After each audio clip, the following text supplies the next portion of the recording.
staff payroll has increased $16,000, and that's a realistic figure based on what we spent last year. We spent about $15,000 more than we had projected, but we also took in excess of that in revenues. So the revenues merely offset the expenditures, but we have increased the size of the staff because of the numbers. The capability camps have increased in numbers as well, but all of those programs are pretty self-sustaining, and the revenues in all cases will offset the expenditures. In other programs, administrative payroll has increased. That's because some of our supervisors are spending more time supervising programs, and therefore that figure is up. Staff payroll is increased, and that's just due to the growth in the programs. Extended school care. The administrative payroll has increased. I found with 50 new children in the program this year that I spent a great deal more time administratively than I had spent in the past. We have computerized all of the attendance, all of the billing in that program, and I really project that next year it may not be that I have to spend quite as much time doing the clerical kinds of things. The staff payroll has increased by $10,000, and that's because we've increased the staff by about 5 staff people. We've also been licensed by the State Department of Human Services, and that we're just waiting for our certificate to arrive, so that program is now a licensed program. Supplies have increased, and that's just been increased in cost of supplies to keep pace with the number of participants in the program. So basically, those are really the differences between this year's budget and next year's budget in terms of money spent. And the reason that we're able to continue to grow and expand is because everything that we're adding certainly has become cost-effective programming. Thank you, Sue. Are there any questions from the public on the community services budget? Rosemary?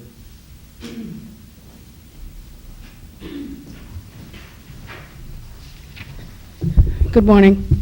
First, Sue, I would like to compliment you on a very well done budget, as always, and also to make a public statement that this really is a community education project that falls under the school department. There are several people that do not realize the differentiation, excuse me, when they look at their property tax bill and see school, that community services is included in that allocation. 2 questions. What is the differential in price for non-residents and residents? Non-residents pay an additional $5 for every program that they enroll in, and Cape residents have a period of time where they have the first opportunity to enroll. So there is a period where we just do resident registrations, and then after a certain period we treat all registrations equally with the $5 additional fee for the non-residents. And approximately how many non-residents participate? Less than 10%. Thank you. And the other comment is, it appears that in boys basketball and boys soccer and the North American soccer there is an increase both in expected revenue and numbers. Is that correct? For the board, excuse me, I'm sorry. I would just like to point out, it appears that at the lower end of the feeder system, we're putting in additional dollars, and then in the 9th grade, eliminating an opportunity, and I just would like to have that as part of the consideration. Thank you. Thank you. Any other questions from the public? Questions from the board? I guess the only question I would have is how far can you grow? Have you seen the light at the end of the tunnel, or do you just see, even though they're self-sustaining programs, how far can you stretch yourself and the people that you have working for you and the facilities that we have to handle the increases that you're proposing? And I think they're terrific. I mean, don't get me wrong, I'm not sure. It's very difficult to predict the program growth each year. I think that we probably have reached our saturation point, and yet we continue to grow. our extended care services, which are at an absolute maximum given the amount of space we have. Right now, we're utilizing 2 classrooms on the 3rd floor at the high school for extended school care, as well as the home economics room on the 1st floor, and every adjacent hallway for the after-school care. We use the cafeteria as our gym space during the winter sports season, and we seem to be fine as long as the weather is fairly decent and the children can get outside for part of the afternoon. But rainy days are pretty tough, and we utilize every space available on a rainy afternoon. If that program is to grow, and who knows with the condition of the economy, whether more people will utilize our program because it's less expensive than those in the private sector, or people will be forced out of work because of jobs, therefore they won't use it. It's real hard for us to predict. But I can say that in its present state, we can't grow any further unless we have additional space. We're very pleased with our new office and our own entrance at the high school. People can come in the end door, go right to community services or right to the extended care rooms. And that's worked out very nicely for us. I think that our office efficiency has improved considerably because we have our own spaces in that office. Before, we were in 2 big rooms with not a telephone for everyone, and we were sort of climbing over one another. But the new offices have worked out very well. I can't see that we're going to get any greater number of registrations. The only area that we can grow in is reaching out to that population that does not have children in the school, the senior adults in the community. And I envision us using the Shore Road property to really increase and expand those programs. I have spoken with Mr. McGovern, and as far as I know, we'll have the availability of that building pretty much during the daytime to hold our daytime classes. I would like to have us have a soup and sandwich kitchen 3 days a week, sort of a drop-in center for seniors. So I do see us growing in that particular area. And that's where our concentration will be, that and for the preschool population. Jen? Thank you. The $5 fee that the out-of-town residents pay, does that offset the cost of mailing all of the brochures to the 800 residents? Oh, definitely. Definitely. They go bulk mailing, and not all of those are mailed. Some of them are picked up. Because mailing costs are certainly going up, we encourage people to stop by the office and pick one up. We hesitate to send any out first class after the initial mailing, and we ask that they come by and get one, or we let them know the locations where they can pick them up within the community. What is the shore property going to be used for in the evenings? Is that for meetings? Community meetings. They may be used by either community groups such as Little League, such as maybe Scout Board of Directors meetings, other town meetings on a small scale. I'm not sure that they've really decided exactly what it will be used for, but. That's the house over here. Mm-hmm. What, is there any talk about a youth meeting place, or are they considering the school to be? I haven't heard that. That was a consideration and a suggestion from board last year, and I'm not sure that everything has been completely decided regarding the use of the building, but I know we will have access to it a great deal during the daytime hours at least. That's a good point, because I had thought that was a big selling point for me, that it was going to be partially a youth center too. I haven't heard that mentioned since it became, I know there was a study group. Mm-hmm. That, now the study group, at least that's been communicated to us yet. You don't know what that is? The uses have not been determined as yet, and it will be after a public hearing. We'll have to rally our forces, right? Get our share done. So, Sue, thank you. That's a very clear presentation as usual. I'm surprised you haven't had a call from Augusta, because they probably would like to find a way to increase services and decrease cost by 7%. I just want to, Sure. Yeah, you want to go up there and give us some advice. But you're going to call right there. I just want to say that as somebody who's been dealing with different communities, the this is really an impressive program. Extremely well administered, and I also want to thank Sue for, even in my brief tenure here, numerous instances of cooperation with school staff and school people. I mean, I just think it is a terrific program. It is indeed, and I think maybe we've all gotten a little spoiled getting these very clear presentations and budgets. You've been doing this for 3 years, at least in the 3 years I've been around, so maybe you've been doing it for 10. But it's a great job, Thank you. every level. Barbara. As long as everybody's saying some nice things, I would like to add that a lot of literature that comes through my office on elementary programming really is encouraging schools to extend daycare coverage opportunities to working families, and are really pushing that issue nationally. And I just smile because the extensive program that Sue offers in terms of 7:30 to 5:30 coverage is absolutely national trend-setting stuff, and even the extended day offered to our kindergarten children has meant a tremendous community need. So I want to add our thanks for her programming too. Thanks. The next item on the agenda is, can I have one of those? You certainly may. You want to go? I qualified to go to the AARP. I don't know. Well, I just want to point out in the morning. Karen was looking for a travel companion to go with her. What is the next item on the agenda? It's the superintendent's opportunity to speak about some of the district-wide accounts and some budget adjustments. We do have both, but we also have indicated such things as curriculum and career ladder costs and so on. I think much of that was addressed in the original overview and in the various pieces that we've gone through the cost center. And I'd be happy to go back over some of those if you think it's necessary. Well, let's see. We have, you want to speak about gifted and talented.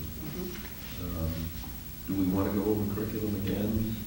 Are you making any adjustments? I'm not changing anything from what I had originally given as an overview. In other words, the most notable change in the proposed budget is the elimination of a central office administrative position, substituting a teaching position that will be focused on math education, will be partly teaching and partly K-12 resource teacher concept for K-12.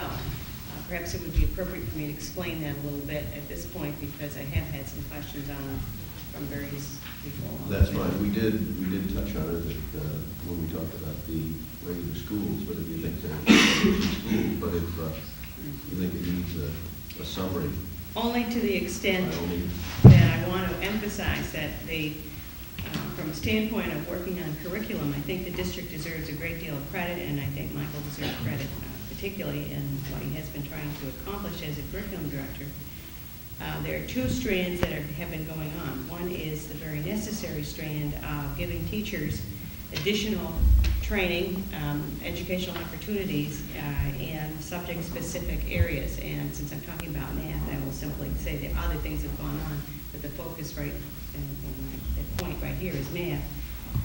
I have had an opportunity to talk to a number of people in the community as well as with staff, and it is pretty clear to me that math should be a priority for this district. There are already considerable investments in teacher training and in attempts to support teachers with with the teacher resource people at the primary and to a small degree at the middle school level, as well, of course, of the math department at the high school with a department chair. This may sound like a redundancy to add another K-12 resource teacher, but I want to explain why I see it as not a redundancy, but a logical progression of the idea of concentrating resources on a K-12 strand. Frequently, a problem with the curriculum development is that teachers do not have sufficient time to understand what goes on at different levels. And when you're dealing with sequential development, it is really important for somebody, some organizational strand to pull those together. And then the other piece, the math resource teacher concept, and we have one at, as I said, at the primary, small piece at the middle school and the department chair to some degree, although that tends to be a more administrative than curriculum based, although it has features of both. We still are lacking a full sweep of the K-12. And I believe that this proposal is a next step on that kind of thing. I also want to say a word about the concept of teacher resource curriculum person. I've seen a lot of places, read a lot of stuff about districts wrestling with how do we improve curriculum. On the one hand, we improve it by getting a handle on what we want to accomplish, what is the end product.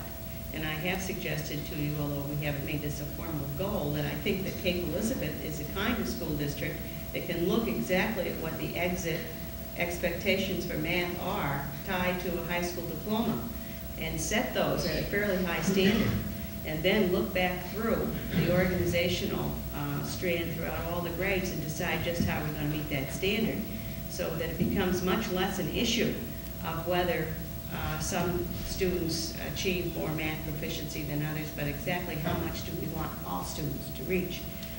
I see already very, some considerable strides in that direction, and I would expect that this kind of focusing on math as a central curriculum issue would in fact facilitate that. And I just want to make that point, that this is not a redundancy or not something that is adding frosting on a cake, but a very difficult issue for school districts. It's a key issue of school reform. How do we get all of our students to really graduate from high school with a high degree of capability in certain areas? And math is obviously a national target.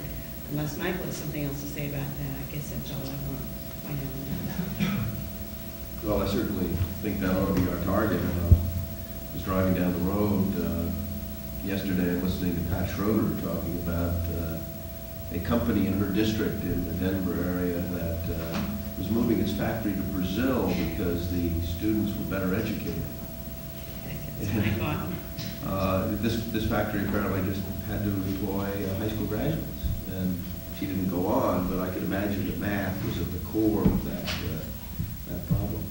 But Michael, it's your turn to talk about that if you'd like to.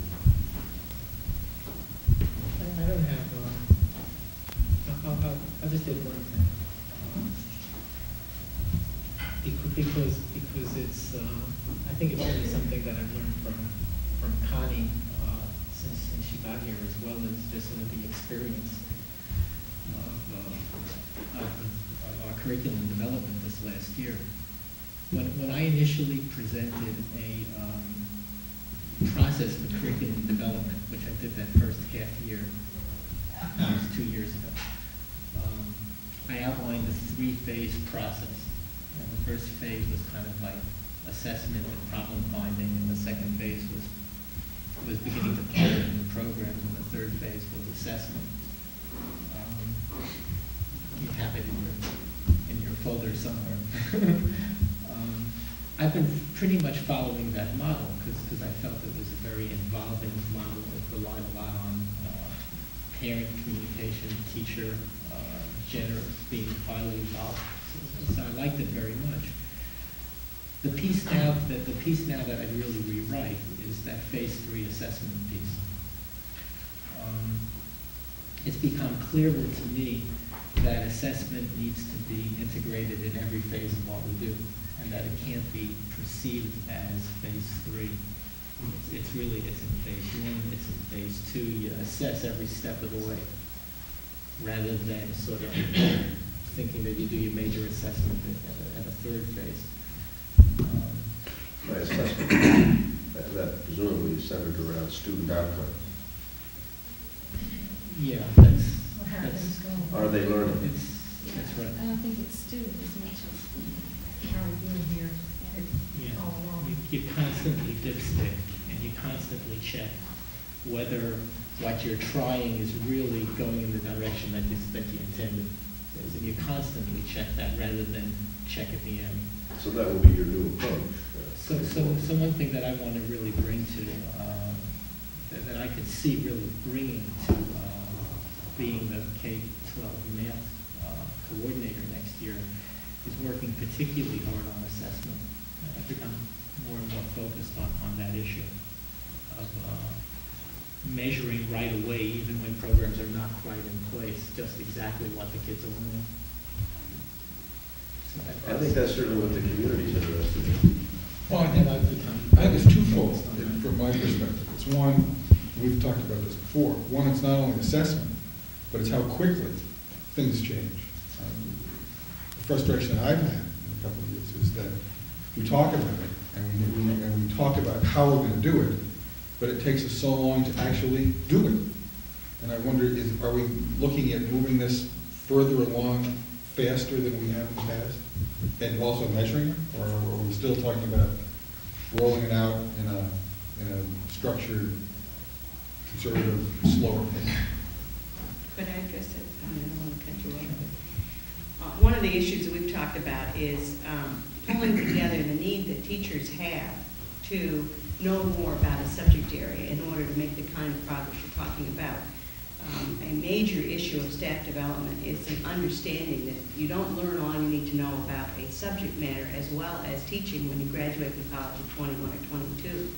And one of the principal problems of school reform is turning schools into centers of learning for adults as well as for children. They should be kind of synergistic, mutually growing kind of atmosphere. Teachers are learning every day about how children learn, as well as in improving their own understanding of how to communicate to children the important concepts of a given subject. This means that you can't just train people in the summer and let them go, because we have, right now, we have far more knowledge about math. I mean, mega leagues more knowledge about math and teaching math than I certainly was exposed to in my, if I had knew nothing more about any subject area than what I had learned in college, I would be hopeless in teaching that particular subject.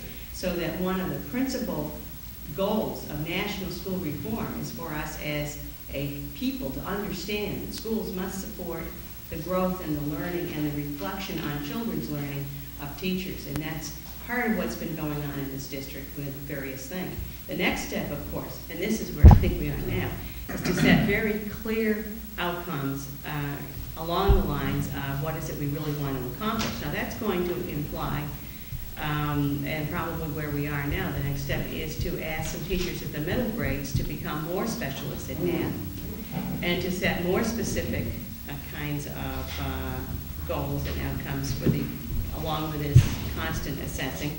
And it also probably means that we will probably have some children taking certain specialized math courses at an earlier age than they're now doing, and trying to marry the concept of child development, which is obvious at the primary grades right now, with a kind of expectation.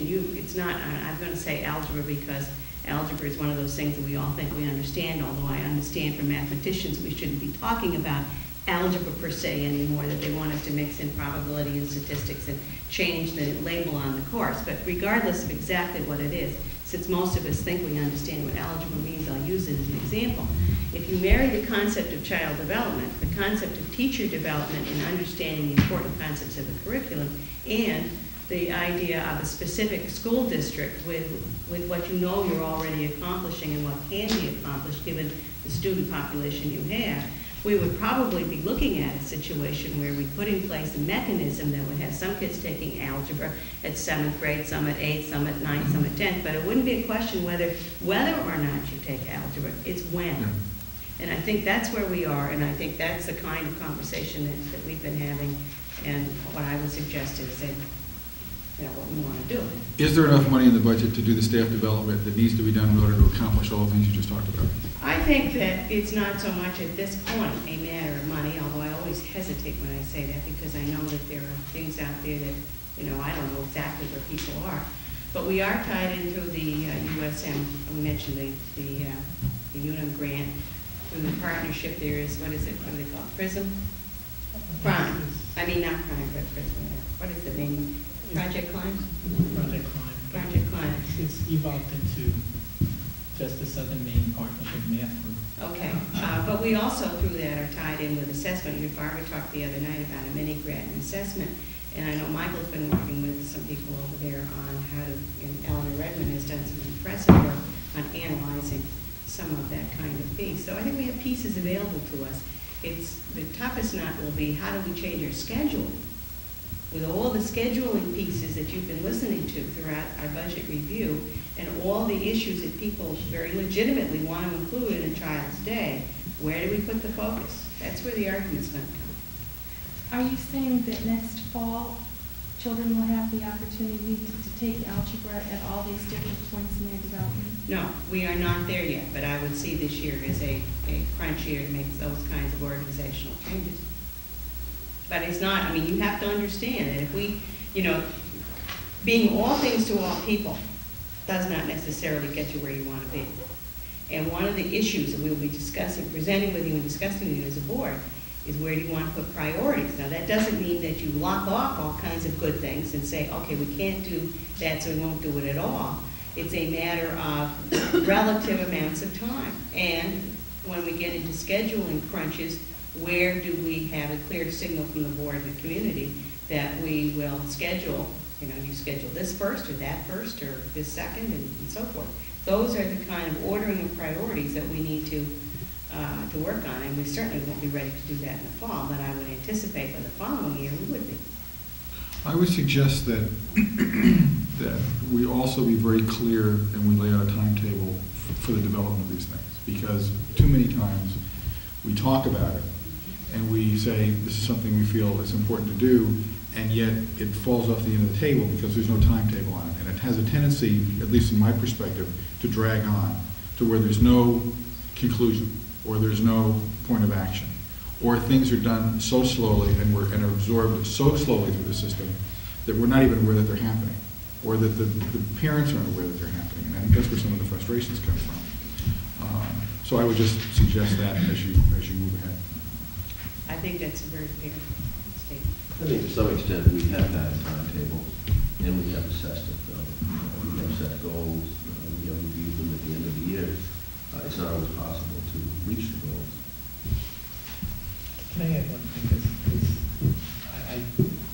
I really don't agree with your perception of it. There's been enormous changes in the math program, and they've come pretty quickly. The program has begun to dramatically change in 2 years. We're very much in sort of that phase 2 of the model. The model called for us being exactly where we are at this point, right on the timeline. The changes, in fact, have raised a lot of parent concern. When we had math curriculum presentations in the elementary and the middle school, parents came and they were very nervous about some of the changes that have been happening in the math program. They were very aware that the program was changing, and they were very nervous that we were moving too far toward problem-solving kind of things and getting away from some sort of computational skills too much. And there's a number of indications that the concern is valid.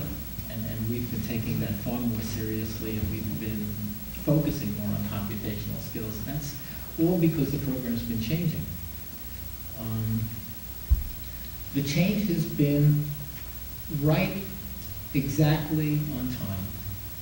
It's moved as fast as it could. And the notion that it hasn't been moving is wrong. In fact, one of the things I've done, in all honesty, John, is I've been slowing it down because it could have gotten even faster, and I slowed it down because I didn't think, in a couple of instances, that we understood what we were changing well enough. We didn't understand the problem well enough to make the move, and in other instances, I felt that the faculty wasn't ready to undertake the new program yet. And I think part of my job is not just to simply push that forward. I can only push it forward, and I really think it's going to succeed when we're ready for it. And that means we really understand what it is we're correcting, and not just change because it's something different. So from my perspective, we're right on time. I mean, it's right where we should be. Michael, I think one of the things is that, I'm sure that's very true, but when the parents came to the meeting and spoke their concerns about skills, I'm not sure there was ever a letter that went home later on or any indication to the parents that, yes, they were heard and these are the changes that we are making. We wrote a long letter to all the parents in the Pond Cove newsletter, the following edition. I'm sorry, I didn't see that. But I think also as far as what they're seeing come home from their children, I haven't heard at least that they see any great difference. And they, and you've heard that from parents? That from parents. But still, that doesn't take away the point I was making, and that is that the program's changing. It's not true that there hasn't been any shifting. We've been working at it, and there are results. The results aren't everything we want. And that gets back to the point of constantly assessing exactly where we are. And perhaps it's also a question of constantly communicating. Yeah, that's what I was trying to You noticed say. that I did not bore everybody with repeating the 3 or 4 uncertainties that hang over the budget. Well, I'm going to do it later. But the reason I'm doing it is because not everybody, if you're from the perspective of a board member, I think I must get 4, 5, 6, 7 inches a week, every 10 days to read. It's a lot. And then a lot comes home in the kids' knapsacks, which doesn't always reach the parents. Some of you who have children will sympathize with that. So I think that when you have a really important subject, you have to tell them what you're going to tell them, and then you tell them, and then you tell them what you told them, so that the message really gets through.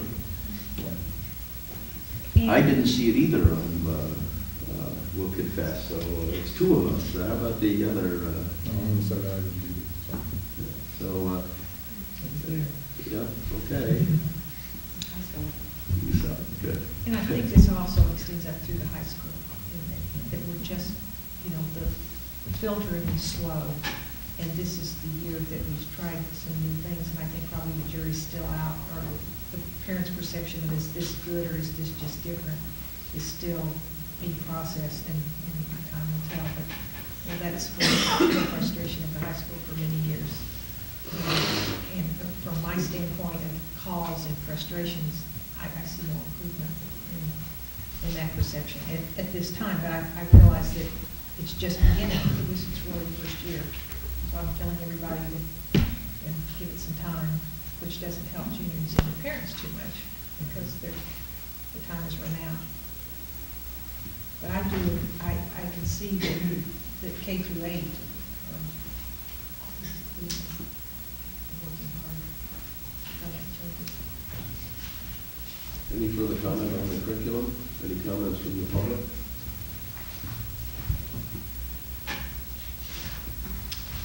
Then, if you wish to review some of the, like those pieces of the school budget that are called all other. Maybe before we do that, yes, while we're on curriculum, I think Jan's point is related to curriculum, so. I just wanted to address gifted and talented for a few minutes. The way I understand, for people who aren't familiar with it, for example, in the 4th grade this year, there are 3 levels in the gifted and talented. The top level is a pullout that's based on 7th grade SRA scores in language arts and math, and these children work with the gifted and talented teacher.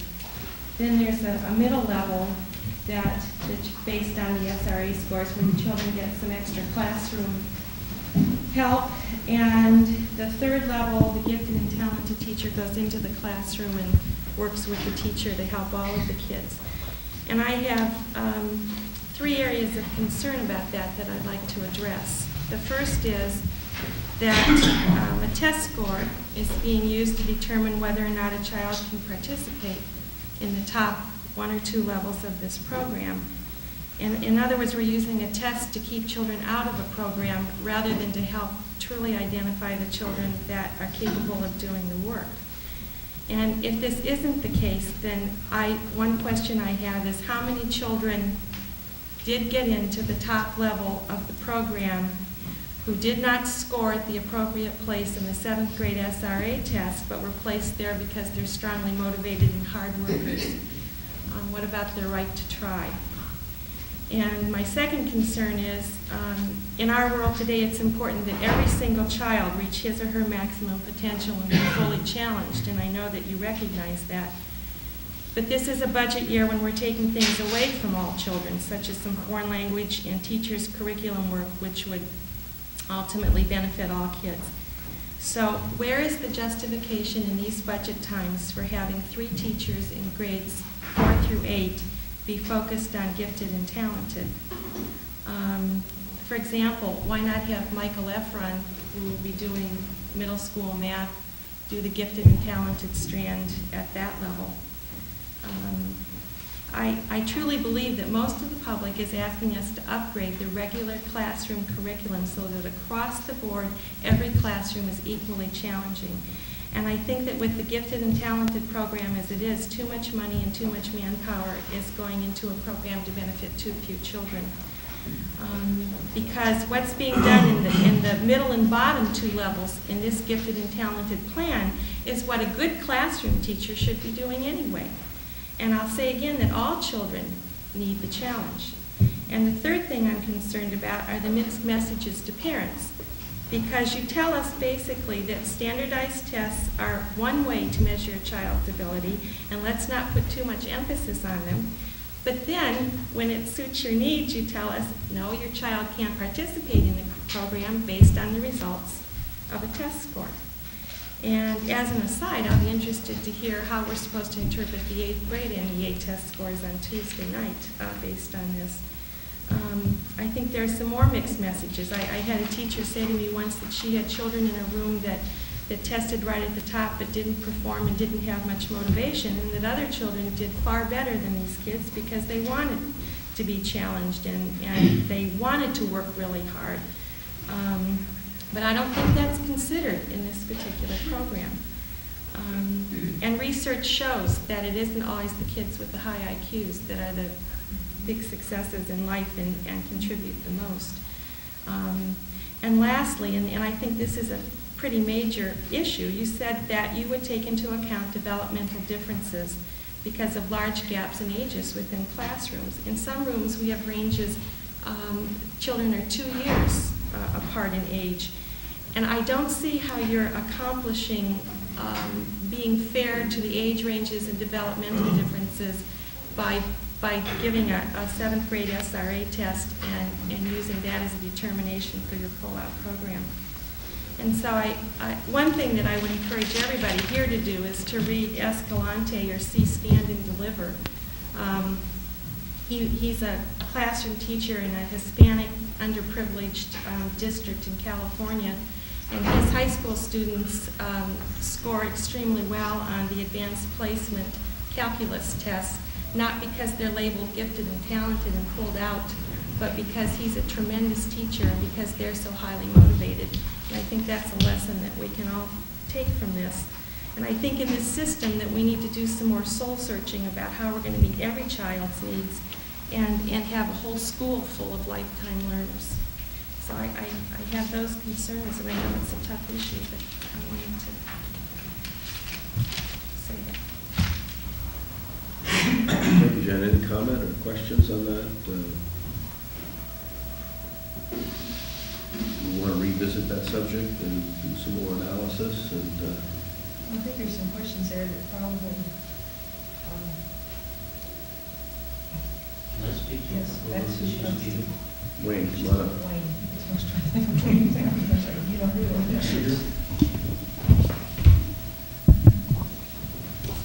One of the things I want to talk about is the concern about a test score placing a kid or a bunch of kids. Several years ago, when we visited what we were doing for gifted children at that time, there were a couple of major points that stood out. That was one of them, that we were selecting 8 to 10 kids a year on the basis of a test score, calling them something and putting them in a class where some instruction happened for them. The other thing that we heard repeatedly was that those children would go off down the hall, see a teacher for 40 minutes a day, and come back to their classrooms, and there was little or no interaction between those two components of the child's experience. So it was obvious to most of us that we needed to address that, both of those issues. So we began to talk about a consultation model, that if you're going to have a person who has expertise in children with high capabilities, that person ought to be linked with what's going on in the classroom as well as that classroom teacher. So we began to put together a component in the services for kids that was consultative. The other thing was that issue of testing a youngster and then saying, well, we found them, so off we go. I don't think I've met anybody here who says that is the, who suggests that that's the way to find gifted children. There is a variety of opinions about how you use tests, of course, to assess children and their abilities. But we felt that we needed to look at more. We needed to be much more holistic. We needed to look at the issues that Jan speaks to, for example, of motivation. What about a youngster who's highly interested in a particular area or is very motivated in a given subject or interest? And so as we have tried to implement the model that we discussed with the board 2 years ago and last year again, we wanted to put into the system of assessing children ways to address those issues. And so as we have met this fall with the selection of what we call the advisory committee made up of a couple of classroom teachers, Lyle Kramer, Nancy St. John, and myself, and Mrs. Bell, who is the instructor in gifted education, we have directed that a couple things happen in order to assure ourselves and we hope parents and classroom teachers that we want to look at kids who have motivations, who have high interests. So we have said to Jill, when there are children that don't score at some level, but that are at within a range, go back and talk with those teachers and have discussions about kids that some kids would surprise us. They don't score well. We know that. That's pretty known in this business. Go back and talk with the teachers about those kids. Do they have special interests? Are they highly motivated? And then the most formal part of that you may remember is in the model we developed a couple of years ago, there was this absence of a place for parents to have much input other than, in the past, a parent nomination form which went out, came back, and then got fed into the sort of assessment system. But there was really no place for a parent to come and meet us face to face and say, let me tell you about my child. Well, let me tell you about something about my child that you may not know. And so we developed a thing called the review team. To this, and that really took off this year. To this time, we've had, the one last piece to address that issue of a child who doesn't score well is in each communication we've sent to the parents, we have said, if you have any concerns about this assessment, please call Mrs. Bell. And with those three things this year now, we've had, and this speaks, I hope, Jan, to your question about what kids have come in that went to a different level. Or went to the highest level. Yes. Yeah. We have interacted now with 6 parents, 4 through the review team, and 2 through personal interactions between Mrs. Bell and the parents. Nancy Hutton and I, in fact, initiated the first review team with one of her parents of a 6th grade child. And what we say to the parents in the nutshell version is, come on in, we want to talk with you, we want to address your concerns.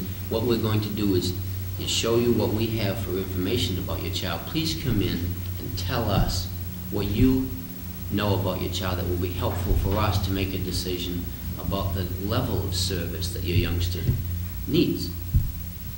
And I think my impression of that has been pretty successful. The one thing I know about it, it's a lot better than what we used to have, which was nothing. Now the parent gets to, in fact, meet us and talk with us and tell us things that are really helpful about a youngster's personal interests. So in putting those 3 places in, we began to address that issue that apparently had been a major obstacle for years here. One of the children, in those interactions, moved up to the top level. In 4th grade? Yes, 4th grade. The other 5. And one other child went into a program. I'm struggling a bit with confidentiality here, but went into a program that was not in, had not assessed, incidentally, at the level which would have moved them into a program. Not the top. And that program component jammed the only level, and that was 6th grade. Oh. And then 3 other children moved up a level. I'm specifically interested in, I'm interested in 6th grade, but where we're trying this new program in 4th grade, it seems to be the model that's going to be 4 through possibly 8, I guess. At the 4th grade level, how many children who did not score any within the range of the SRAs moved into the top level of the level based on motivation?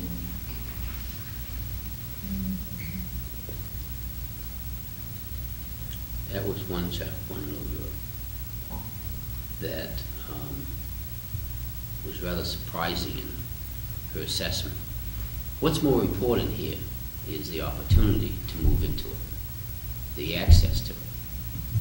And we believe that there is access. We don't, you see, there's more than just those test scores. If we're concerned that a youngster didn't show well, given performance from what classroom teachers tell us, or what parents tell us, we go back in and look at the child. And we've done that repeatedly. I think it goes back to communication, because I don't think the parents are really access.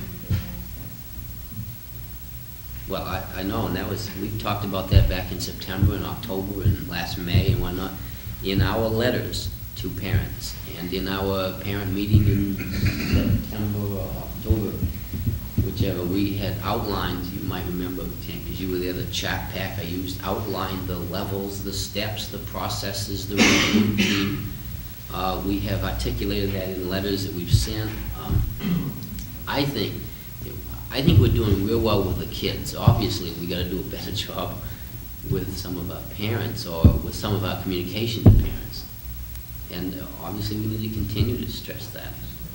I think that goes back to when Fran had the board approve a handbook that went out every year, K through 5, 6 through 8, 9 through 12, which told the parents exactly what their rights were and the opportunities for the children. And I'm not sure we followed up on that. It's in the books, but I'm not sure that is it. There are just a couple of things that I might like to add to what Wayne has shared with you or to elaborate on. First of all, as I'm hearing you speak, Jan, at this point, your issue basically is access to programming and money being spent. and the allocation of funds for student instruction. One thing, when you talk about assessment piece here, in your first concern, yes, we do absolutely use SRAs at this point as our standardized measure for looking at what students are doing. We also, which is a new piece for in our assessment of student progress and admission to this program, we also use, which is new now, the IRI, which is an individual reading inventory. Students are asked to do, there's a writing component. Classroom teacher recommendation for extension of programming is a significant piece in where students would be placed, whether to receive in-class servicing at level 1, to do some small group instruction at level 2, or an absolute pullout at level 3. The other thing is, and Wayne has not mentioned this, state mandate, and we're beginning to look at and to address concerns at the state level that we service 2 to 5% of our student population. And in order to move toward that for 1992, we have to begin to tighten up criteria and admission to this particular part of the program. Given resources that are available to us, we are trying to address that. Excuse me, Loretta. You say you can only serve 2 to 5%, or you have to serve at least 2 to 5%? It says you may serve up to, actually. So if, It says up to. so, and that's, they don't have to That pay is for that. not- Or, I They mean, I subsidize. can't imagine the state could tell you, you may not serve 7% of your student population. Doesn't You say could not that. have that many gifted students, and therefore you cannot serve. It doesn't. It So if doesn't. we serve 10%, that would be within our realm to do so. We're just mandated to serve between at least a minimum of 2%. You know, we're mandated under the Subsidy Act to, actually what the regulations say is that you may serve up to for subsidy Or purposes. for subsidy. What we've tried to do, and let me speak to this just very quickly, because it's important, at least to me personally, professionally, Jan's comment earlier about benefiting too few children. One could look at this as being stuck between a rock and a hard place. I don't view it that way necessarily, the hard place being the state saying you can only serve up to the gifted program, the rock being we don't really agree with that. And it's hard to publicly say you don't agree with the state regulation without also saying, and this is how we intend to serve more children in light of that regulation. And I personally think that the model we have does exactly that. Level 1 services provides in-class activities and experiences that children have not had before. How much time does the gifted and talented teachers spend with that level? Just level 1. Yeah. I really couldn't tell you in terms of hours or percentage of time. I can tell you this, we do have quite a rigid limit set by state regulations on how much time she can serve outside of the identified population, and that's 10% of the time. You see, and there's the hard place again. You know, you look at this kind of personally, and we discuss it with our board, and the board has its policies and its philosophies and whatnot. We make the assumption that we're obligated to fulfill the requirements of law, not only because we're a public agency, but by contract, literally by contract. Each of us, it says in our contract, we will follow the laws and comply with the laws in the state of Maine. So that's the rock.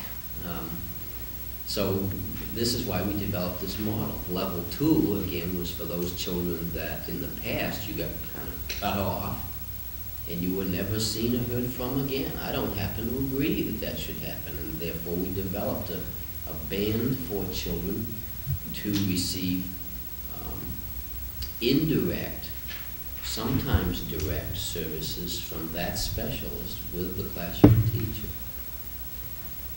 I think that that's basically a nice way to say we're doing the same thing over again, with the exception of we're throwing a few more crumbs to the system. I truly think that, because I don't think that there is much involvement from a gifted and talented teacher with the middle and bottom level. And I don't see how this is so much more spectacular than what we've ever done before. And I don't think it addresses the fact that we have parents who have said to me ever since I've been on the board, we want all of our kids challenged in all of our classrooms. And where is all of if we spent as much time talking and planning on that as we do planning for these three kids, I think our system would be in much better shape. But don't you think that the individual classroom teacher ought to be responsible for that? Yes, And getting teachers in there that are challenging all the kids. Absolutely. A friend of mine said we don't need gifted programs, we need gifted teachers. And I'm not saying we don't have those, but I'm saying we have a lot of work to do, and I don't see us doing it. Jan, I think that level 2 is an area that we're particularly working on, focusing on, and attempting in these pilot years to bring challenge to students within the classroom through collaboration with our gifted and talented resource person, Jill Bell. That is translated, particularly at the 5th grade, to small units being presented within the classroom for those highly motivated students who chose to participate. At the second, at the it's my understanding that she is initiating another unit within the next 3 to 4 weeks. So that would be, yes, three units. Bear in mind, she was tremendously involved with assessment at the fourth grade level, and identifying for piloting purposes for this year at the extending to the 5th grade. And as we understood it in the fall, we were attempting to mesh the mandate from the state, the goals and requests and assignment from board, and what we were hearing from parents. We as a team, and as a review team, and as an advisor team to Gifted and Talented, are meeting to address the very issues that you're raising for us this week. We have a meeting set up to sit down to evaluate where we are, to look at whether or not we are communicating with parents, with community, with board, and to simply address the concerns that you have raised today. So I offer that to you. I think we ought to schedule a workshop on this quite soon. I don't think maybe it's a budget issue for today. I think it's a little late to make any decisions. I've heard so many issues come up, and I wouldn't see any way to resolve anything down with this budget, but it's certainly something that we look at soon. So, would you? Well, it impacts the budget. I mean, if we are looking at 3 teachers to handle a very small. Is it 3 full-time people? Well, 3, what was the number we had? Well, 1 full and 2 half, right? Yeah, essentially. I mean, actually, what this budget represents is a cutback in the integrated arts strand. And frankly, as a newcomer, I'm still learning to what degree, for instance, that offers classroom enrichment. Obviously, I was reading last night and this morning the very appealing packages come out on Odyssey. I certainly intend to. It's one of my favorite pieces of literature to teach and be involved with and so on. So I was kind of chalking off what I was going to try to get to. Nobody could look at that without saying there's a lot of enrichment going on and all the grades that are impacted with that kind of thing. Now that's primarily in the direction of the integrated arts program. Mary Jo Thompson certainly, although Gretchen is involved, and many, I guess all the classroom teachers are involved, some more than others. Frankly, from my knowledge of what goes on in other school systems, that is a broad-based G&T program. I mean, it's a slice of what in many schools would have to be a pull-out program, or perhaps a few very energized teachers in one part of the building. This is a much more systematic attempt. So right off, that's a G&T issue that is really under the umbrella of integrated arts, and I'm a little unclear as to exactly how those things will play out. Part of this meeting that's coming up is because people are going to try to help me understand it. In some school systems, is it not also just the normal way of teaching curriculum? Well, this is a sticky issue throughout the state. I don't know anybody that could tell you, in all honesty, that anybody has really sorted out these issues. And I agree with Peter that this part of it is not a budget piece, and that we certainly need to try to help people kind of sort out. One thing I will say is that from an organizational standpoint, whenever you have any single issue that churns along year after year is an unresolved issue. It's a good example that you're dealing with something that is pretty complex, pretty difficult, and it's not surprising, but we clearly have to revisit it, and maybe this time we can revisit it and come up with at least some statements that sort out the strands. I've heard discussions like this in other school districts. I'm aware of it all depends on the parent clientele too. It's a situational thing. What do people regard? How do they define giftedness? The state mandate is pretty clear that they 5% to 5%. And any youngster who stands out in a particular field as having really unusual needs, and that is exactly what we I think, have to look at. We might have, and probably do have, and I think I know of some circumstances, giftedness in math is one good example. You sometimes have a youngster who is enormously talented in that strand. You read about child prodigies at the, 8, 10-year-olds, and it doesn't matter how much giftedness or, whatever enrichment we're giving, those youngsters probably have unusual circumstances that we must respond to, and we could look at that in a variety of ways. That is always a pretty narrow band. The other issue is, and I don't want to sound at all flip about this, but I'm a parent and also a grandparent. We all recognize talents in our own children or in our neighbors and so on, and we certainly want the school to be sensitive to those and respond to them. So that's another very legitimate issue. But those are two different issues. And then there's this other issue that I brought up earlier about math. We want all of our kids to attain a high standard of learning in certain identifiable fields that we can take responsibility for. Frankly, I don't think we can do that, all things for all people, so we have to sort of sort out where our priorities will be, and that's an ongoing process. Well, what I was getting back to is it not a budget issue if we have two full-time equivalents dealing with gifted and talented with a small group of students, and yet we're forced because of budget constrictions to cut a foreign language 25% next year in Pine Cove schools. We're also cutting integrated arts, part of the program there, which does impact the total student body of K through 5. So I think it's fine to have a workshop on it, but I think that somewhere along the line it needs to be addressed as a budget issue as well as a workshop. Absolutely. I was making the assumption when I made that comment that the thrust of Jan's comments were that one might want to realign, reapportion those resources, not eliminate them or reduce them. Maybe I'm wrong on that, assuming, in other words, we keep those positions and I guess I don't know. I guess I think we need to look at how many people they're servicing and so forth, and then decide whether it needs just to be realigned or reduced. Speaking for myself personally, and I have, talked about this through the budget process with administrators and so on, I certainly see this particular issue as one that we have reached a level that we can, that is reflected in budgetary resources as responsibly as we can at the present time. But the kind of analysis we're now sitting around talking about exceeds any ability to make any more adjustments than what we have. I'm satisfied that what we have will do the job for the time being. We also have to, of course, look at how we're using those resources, how we're sorting them out. I mean, this is not something that could be decided quickly or,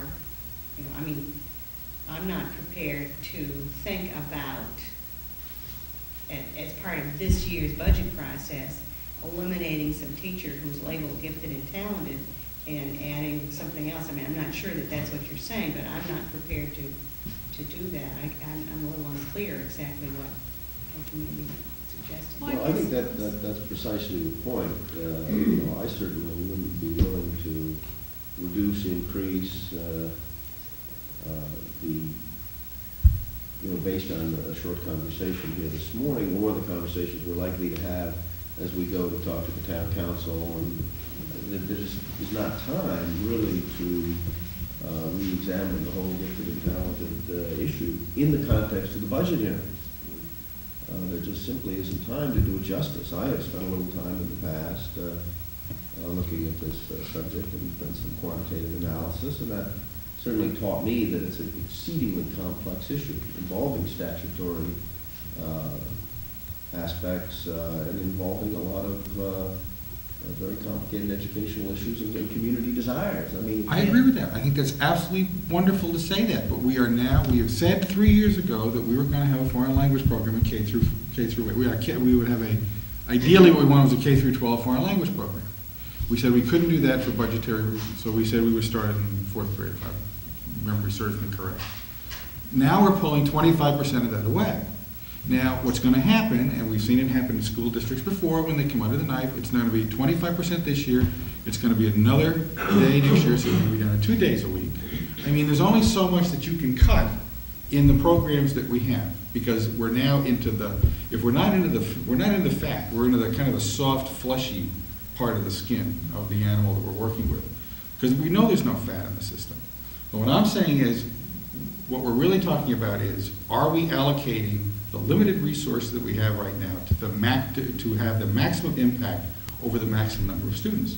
And I think that's a real critical decision that needs to be made. If we are, that's fine.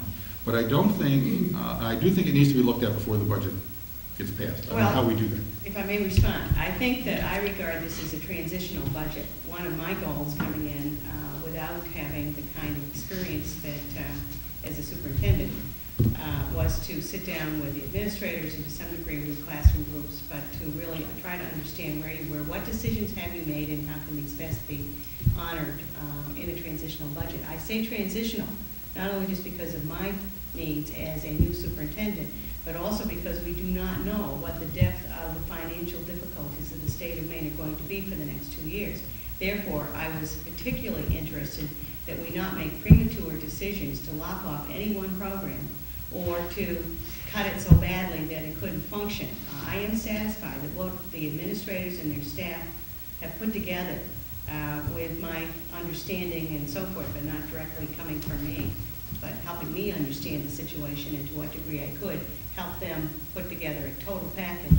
I am satisfied that we have a delicate balance in this budget of having cut back but not cut out any of the prior decisions that you have made.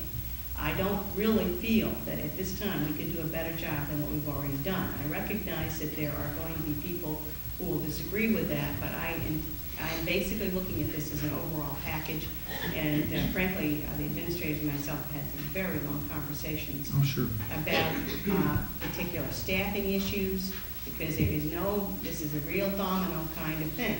Sometimes you can look at the abstracted program, but then you have to look at the people you have. You also have to look at a variety of issues about who may be getting ready for retirement, all kinds of things that are involved there that have nothing to do necessarily with evaluation of staff, but that also is another piece of all of this. So having gone through that exercise, I would hesitate to second guess any of those decisions. This is a transitional package. Certainly I take the responsibility, and I know the administrators do too, to hear what you're saying. I think you're raising issues that we frankly already have raised for ourselves, so some uncomfortable, unexamined, or at least unfinished decisions. And I would certainly expect us to have a clearer picture for this next year, because I see the budget as forcing priorities. And we have tried to make this a transitional budget, so we haven't cut out any program, but we may in fact come back to you next year with a different story. My only concern about that is, if you take limited resources and spread them thin, you give the appearance of doing a good job in a lot of different areas.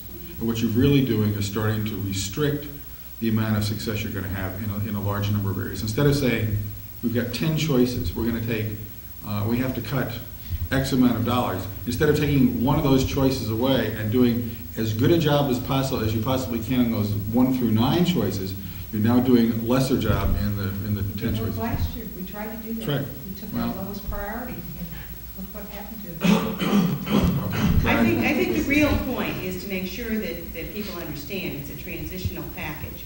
We may in fact find an even better way of solving these problems without, for instance, I regard the Cape Elizabeth attempt to have foreign language as a true enrichment of program. I also regard it as an example of setting high standards that all children will be able to have some functioning capacity in a second language. I think you, and I also see that as impacting the somewhat differing philosophies of gifted and talented that we've discussed around the table this morning. But we need time to really nail down that thinking and make it clear and communicate with parents so people can see that. I mean, what we really want is quality education for everybody. And we don't really want to, I mean, the board in this community, it can't be a real unilateral thing, has to decide what are the core subjects that everybody is going to graduate from this system with a fair amount of competency in. That kind of priority setting gives great guidance to the staff as to for scheduling and use of resources and so on.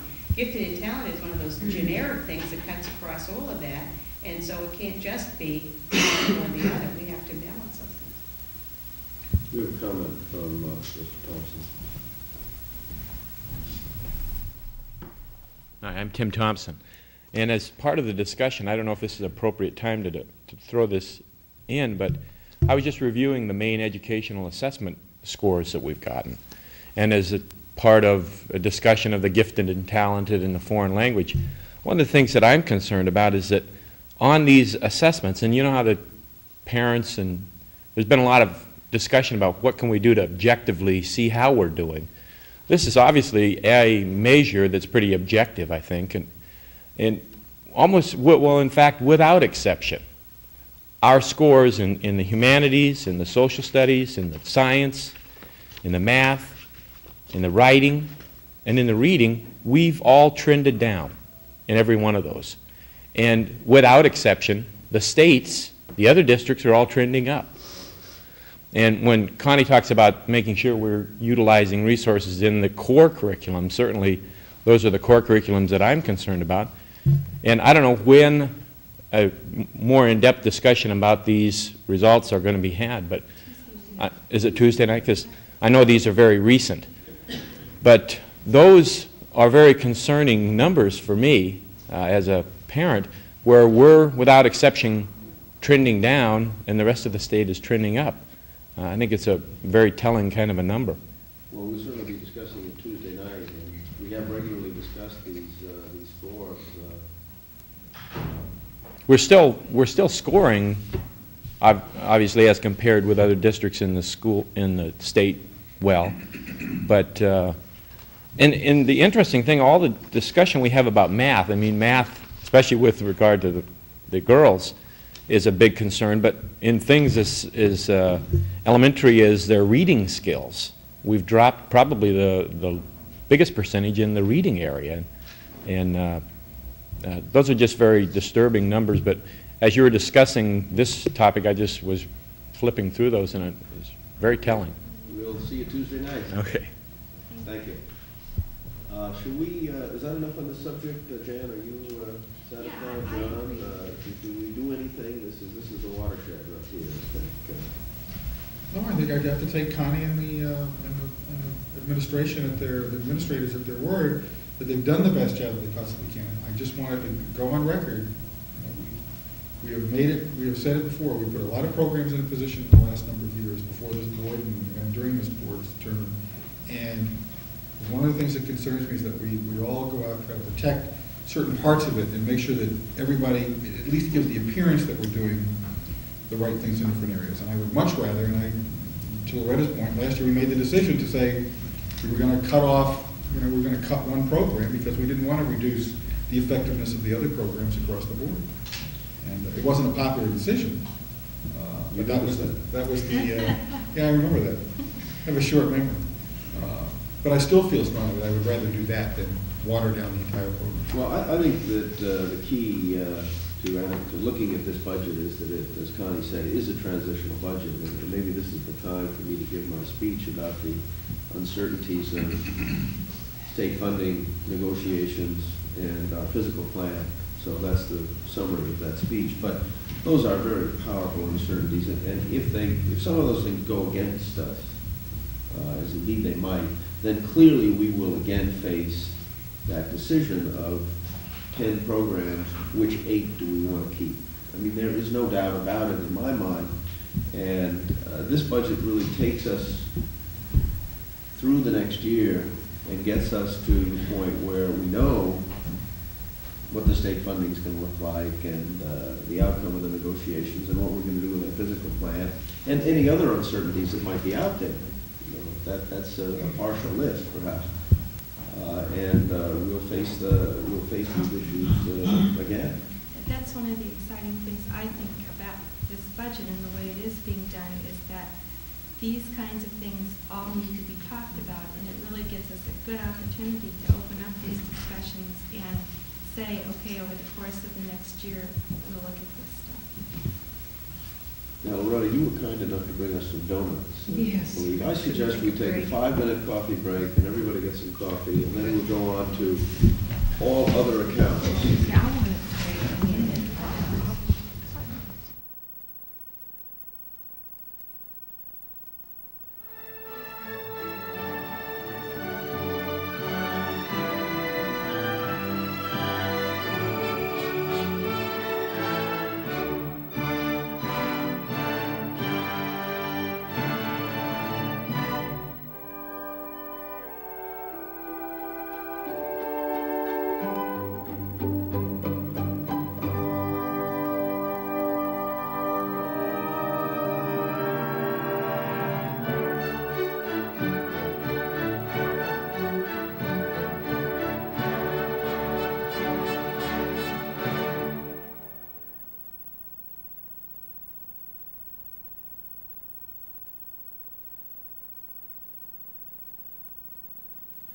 That was the Suite Number 7 by Franz Lachner, Franz Paul Lachner.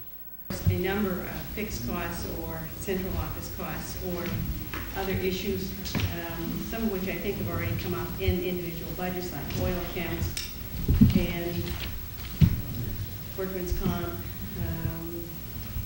those kinds of benefit issues.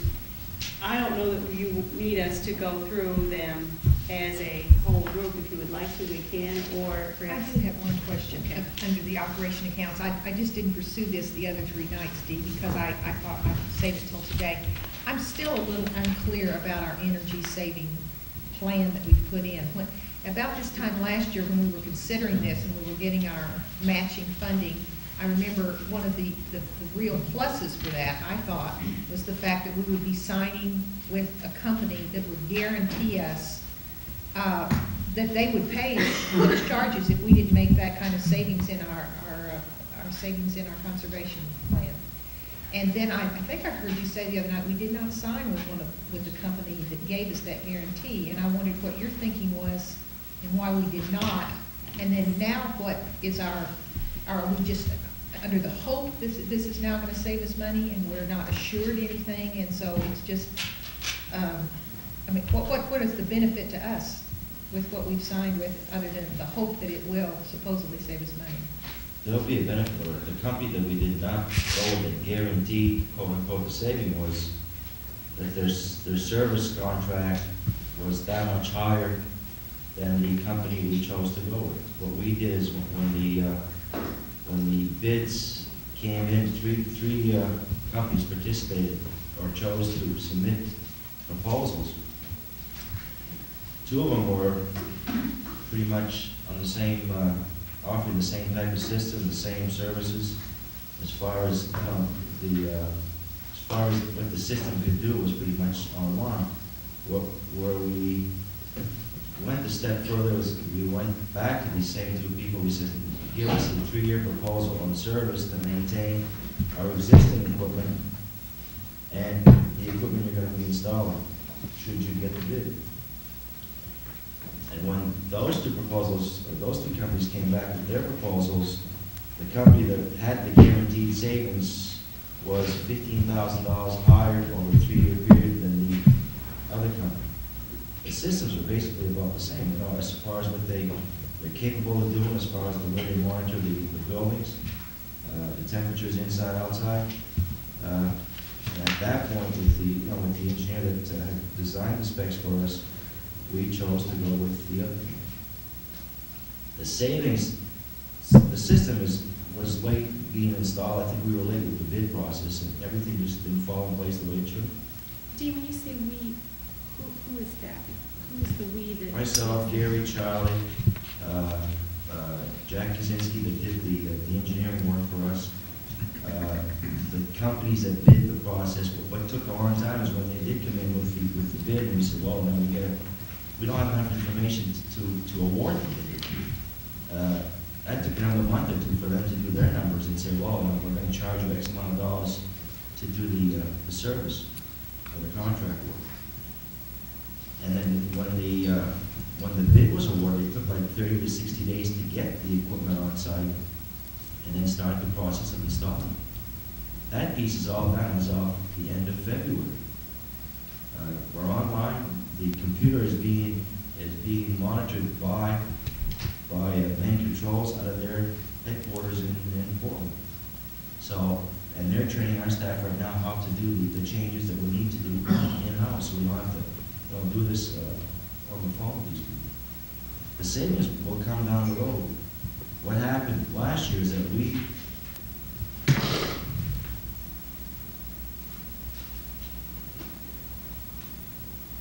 I mean, I understand that it's difficult right now in a year where we have less usage. we're down 58,000 kilowatt hours to date. But What happened which has last nothing to year? do with the system. But Yes, it does. Yes, it did. I thought it just came online in Well, February. the high school saved us, I think the savings probably to this date is, you're probably right, is the lights, the new lights retrofitting we've done in the past 2-3 years. Last year, we overspent the electricity account with the utilities by $15,000. The increase this year is at 5%, never mind that 15,000, at 5% of what it was. And hopefully, once CMP does, I guess, alter our meter so that it can accommodate our being able to shed the demand, that's where the savings will come in. But I think, there is, it's like their rates went up like 15% in November. And that's where we're overdrafted, or we're spending more, up by $5,000 compared to last year at this point. Even though you're using less energy. That's correct. And it's the rates right now. Hopefully, the demand is up about $1,000 from last year. If we could say to the bill and say to the system, we want to cap the demand at 350 or 380 instead of 460 or 475, which it's doing during the months of December, January, and February. If we can do that, I think it's very possible. That's about $1,000 to $1,500 a month, just a demand cost. That carries forward for the next 12 months. You say if we can do that, under what circumstances why couldn't we do that? We can do that, but at this point, we can't, because the meters that we have that monitors the middle school, high school are not the correct meters. I said they need to be adapted or corrected to accommodate that. So we're still in the Well, that putting the piece, system in place mode. as far as demand is correct, that piece should take place hopefully, Jan, either in March or April. But by then, your year is done, following, okay? So the highest 70% of the previous 11 months, yeah, is carried forward through next year. So even if we do, let's say next year, even if we do set the meter to shed at 350, 70% of, let's say, 4, whatever it may be, could be higher than that 350. So we'll have to pay the 70% for the time being. Now, the year down the road, then you're limited to 70% of the 350, or the lower of the 2. See, so it's a cycle of like 10, 11 months. I just know I felt real comfortable with the guarantee. I felt real comfortable. I thought, we're not going to lose money on No, that. this is better than a guarantee, trust me, because of the 3 year. I really have to trust you on that one. No, it's just, the other one, the guarantee is with both systems. It's just that it's the way that they presented their bids to us as far as the service to be done for the next 3 years. And the one company we did not go with was, they were $15,000 higher. Yeah, but $5,000 a year with the guarantee like we're That talking included about. the guarantee. The guarantee was built in. In other words, I'll guarantee you saving $30,000 a year, but I'll charge you $28,000 to maintain the equipment. Yeah. So, you know what I'm saying? So, it's a give and take. If they don't maintain it properly, then at some point, if we don't save the 30, all it's gonna cost them is the $2,000, because we paid them $28,000. Thank you.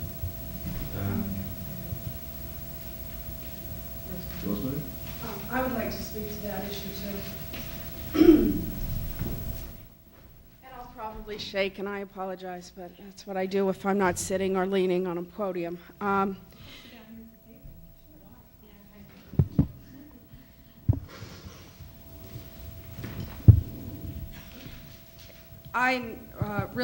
My primary concern is about how to fund fixing the portables for 60,000 and the roofs for 80, and about the fuel oil account. And according to a report dated for the year-to-date 2/28/91, it says that our consumption is down, as you mentioned, about 38,000 gallons in fuel, and actually the cost in dollars is down about 10,000.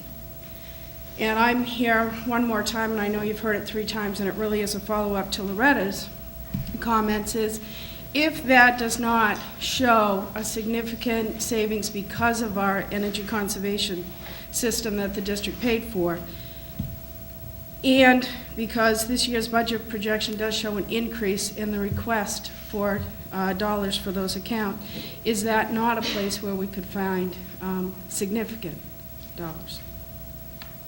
Which program do you look at? The electricity one?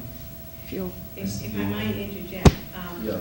you're going to hear some good news pretty quick. We did in fact Good. double check a variety of things which I'll be explaining as a summary kind of thing, and we do believe we found money to take care of the portables, so I will explain that. Thank you. Yeah, let's, actually, we're getting, we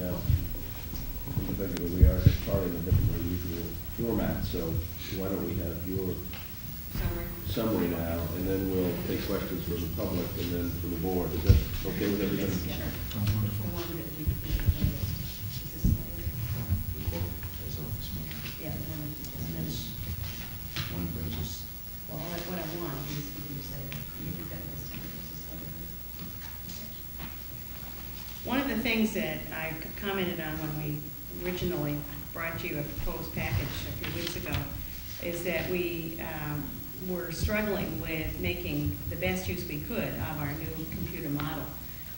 And one of the issues that I think I highlighted was that in a budget with 83% of the costs going to personnel, that I know from experience that it's very easy to lose or count in twice staff members. So we had gone through a process where we had asked each principal to sit down with Dee and go through their staff lists where, in fact, Dee had been working extra hours in order to make sure that everything on the model was absolutely correct. And what makes that a little complicated is that you have teachers on sabbatical who are being plugged by another teacher, and then you've got half-time people, and you have people who are ascribed to one cost center, 2/10, and 4/10 to another, and another 10th to another. So, I mean, the thing isn't just a matter of our standing there and counting properly. It does get pretty complicated. And since I don't trust anything until we've checked it a million times, I kept saying, with a fair amount of nervousness, I hope we really have everybody in here. We do find that in this final checking, and we continued the checking right down until yesterday, it does appear that we had an extra teacher. That's a good news. So I can come to you today and say that with a variety of pieces, I'd like to summarize where I see the situation right now. The budget I brought you had a contingency of, which you, I know it was about 100,000. 111,000. 109,000. Well, again, what you have to appreciate is that we have been, again, using the word transition. Dee has, in the past year, we're still using it, use a PATO system, which is the one that the town uses, and we use it for comparative purposes. That's what you're used to seeing. You want to know how much we've gone up in account or down in accounts, and so he has been struggling to put everything accurately into that system. In the meantime, we are using a whole new computer system over here, and one of our concerns has been that both of them have exactly the same information. It's been a gigantic task, and I certainly want to thank Dee for going through enormous efforts with it. Also, of course, Bill Riley, who has been our gal Friday. Sorry. Television. That's right. This is for posterity. Oh dear. Well, anyway, thank you, Bill. And so I don't really feel embarrassed coming in and saying we've made mistakes, especially if we make mistakes that give us a little more rather than a little less. Although we have also gone through the processes with each cost center, finding some things that were not in our favor, and we've had to go back and deal with those too. At this point, I want to summarize where we are and give you a new contingency figure, but mainly, a major plus is that we found we had a teacher who turned out to be a top of the scale teacher that had gotten counted twice, so that we start right off with having extra money there. But then we also have to look, before anybody gets too excited about, well, that means my piece, this piece can go back in. I want to remind people that I started out by saying we had a roof problem and we had a portable problem, and we also had $25,000 over the target that the town had asked us to bring in. So I think we need to go over that. By taking everything into consideration and not trying to add anything back into any line, we wound up with $189,000 on the contingency. We also discovered we needed to deal with a variety of adjustments. For instance, we had to add in an 1,800 piece in a staff development error. These are not pieces that we're adding on. There were simply mistakes that we made in plugging them in. Just, can I interrupt one moment? Is the 189, that still has the $25,000 in the budget that was over? That's correct. That's correct. All we did, any You left that additions, alone. we left all of that Okay. alone. We just used that contingency as our plug figure. Okay. We would like very much to upgrade and reassign some central office computers to the school, which would, partly this is a result of some of what we're doing, and partly it's a result of some of the other needs we have. And what our plan would be to upgrade those in the central office and take anything that we don't need and obviously transfer it to the school, so it's not just a central office issue. It would have some benefit to the schools. That would be about $7,000 piece. We have, you have as part of your budget package, your board package for Tuesday, the letter from Jeff White, which he submitted both to you people and to the town council. I certainly strongly urge that we put that into the budget. I would suggest we take a $15,000 figure. I don't know exactly how much it will be. This is a kind of median figure that the staff, the school space committee has talked about. Probably just, if I may interrupt, one of the few times I have in these proceedings. Yes. Shouldn't that money really be spent this year? I mean, wasn't there a sense of urgency in that letter? Yes, I suppose we could. I think the issue is I'm not confident that we have, I don't know exactly where end of year balance is going to be. We have in fact projected 50,000. Dee has been trying to double check that. Well, it would only be a cash flow problem. Right, because if you end up with 35,000 instead of Exactly. 50, you're going to spend 15,000 less next year. So it's a wash. It's really just a question of timing. It would be, and it's up to you to decide whether you want to tag it in the budget or simply ask us to, I guess I'm just a little nervous for fear that we might not even, have the full 50,000, which again becomes another issue as far as this budget is concerned. Sure. But either way, as far as I'm concerned, I just want to make sure that we have provided for it. And we should certainly do that. Okay. And I believe we all understand that the portable project must be done. I don't wish to go through another winter with that undone, so I'm suggesting that we put as part of this budget $70,000. Obviously, I can't tell you the exact cost, but we had guesstimates of about 66. That was, however, I'm not sure that they included the engineer's fees, so rounding that up to 270. Tell me what this one is. That's the superintendent's salary account needs to be adjusted. Okay, you're saving some money with me. So that address, so actually, we can take some money out of it. And the,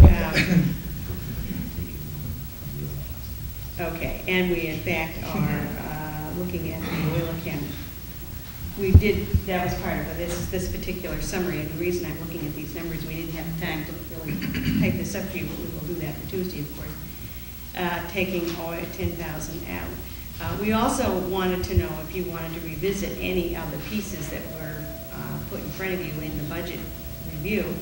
At the time when we were looking at these figures, we had, I can't honestly say I remember whether it was your question to us or whether other people's to yours. If you want to revisit the ninth grade athletic team, that's a $6,000 piece. I'm not sure what you want to do about those things. And of course, what I am concerned about is the fairness issue. We've just talked this morning about a total package approach.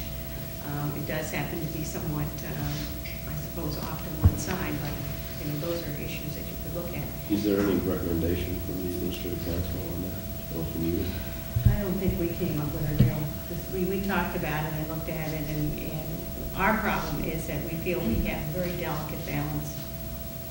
And I guess we're going to throw that one back to you. Well, I guess, the question would be, do you feel strongly about having looked at the budget in that area as you were strong enough to discuss the gifted and talented earlier this morning in our conversations? We go back and look at that? I mean, have you felt that as a budget, as a total package right now, do you feel as confident that you've addressed that situation? The only difference with the ninth grade athletic team from the discussion we had earlier is that it is something that doesn't necessarily get intertwined. When you talk about gifted and talented and some of the other pieces like the integrated arts and the gifted and talented and the foreign language and so forth, you are talking about intertwined issues. Whereas the ninth grade sports team is sort of off by itself. On the other hand, if you look at it as a total package, it's intertwined. And that's why I was there in the first place, because we felt we had an obligation to present you with a package that addressed a wide range of issues. But in all fairness, I'm simply raising it along with any of the others, but with my sense of discomfort in giving you a recommendation. Well, is the reason you're mentioning it because it's the only program that we have cut absolutely and totally? Yes, that's correct. Whereas And all there's the no others place have for those been kids. shaved and reallocated. That's exactly right. That was one of the things that we talked about administratively. We thought, Put that back in. I'd like to see us put that back in, just because when I was made aware that it was, a total cut for kids that are completely out at an age where, as you suggested, their bodies are forming, and very likely by the next year they would, be a very important member of a team. That gives them that year to continue on with the skill. I agree with that, but I also think that it's unfair not to touch sports at all. I think sports were They were touched. cut. They were Were they? cut significantly, and when he reached a point where he couldn't cut any more from his supplies, and they said get a little more money, that was where it came from. Let's look back and see. Maybe it Yeah, wasn't. no, I'm pretty sure they were cut. Yeah, I Sports, they remember. were, like the other programs, they were shaved. This piece you're talking about is roughly $6,000 piece. Now, what is the bottom line then, if you, without reinstating the ninth grade athletic? without reinstating, you would have a contingency of about $93,000. So, That includes all the construction, which wouldn't. It includes the portable, does not touch the roof. Okay. We simply cannot include the roof on this unless, of course, you wanted to, When you say roof, you're talking about the one that we took off. the D roof. One of the options that the engineers are giving us at the present time is, we patched it, it's not leaking. It would presumably, might well, maybe with a little more patching, get through another year. And they are advising me that we might want to do this study first. Now, the study may, we hope to do it relatively quickly, but having gone through 4 or 5 of them, they don't happen tomorrow. And if you're going to do a re-roofing project at the most cost-effective way, you have to make that decision certainly by April, so you go through a bid process and so on and so forth. That roofing project is not just a roof. It would require, no matter what we did, it would require structural work, and that's one of the reasons why the engineers are being a little hesitant about advising us just to go right ahead and do it. The kind of structural beefing up and re-roofing will depend to some degree what you want to do with the building. Well, I think we have to wait until we've had an architectural study, and I don't think we can put it in next year's budget. I guess the piece that where the money's coming from is that Connie mentioned at the high school, when we had one staff on leave, and when that person did request, come back to the system, the person that was to be replaced was never eliminated. The other piece that we've done, which unlike other years, is that the people that are retiring, we have identified, a price tag, quote unquote, of a lesser amount for, anticipating filling those positions. Plus the shift of some of the persons, some of these accounts, when the KO is updated, will go up by a few $1,000s. Others, there are some changes. So, we're like a step ahead of where we usually are with this system. We can, identify the people and the anticipated. We've had people even during the course of the year and guidance and of the sort, and people that to be filling these positions. We, some of them $10,000-$12,000 wins over and above that one teacher that did come back or will be coming back, and never eliminated. So we have picked up quite a few.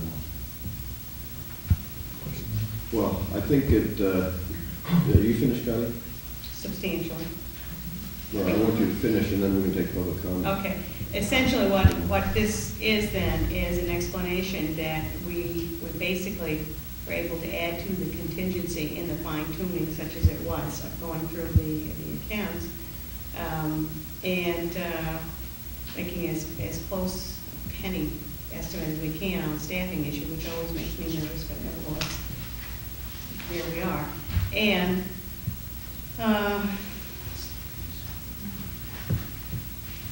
okay, now the piece that I hadn't added into there, if you go back to the original budget and looking at the council target, we would take that approximately 87,000 contingency and take the 25,000 from it, so that you would wind up with 62 contingency.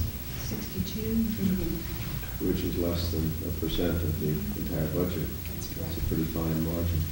Correct, but that's the,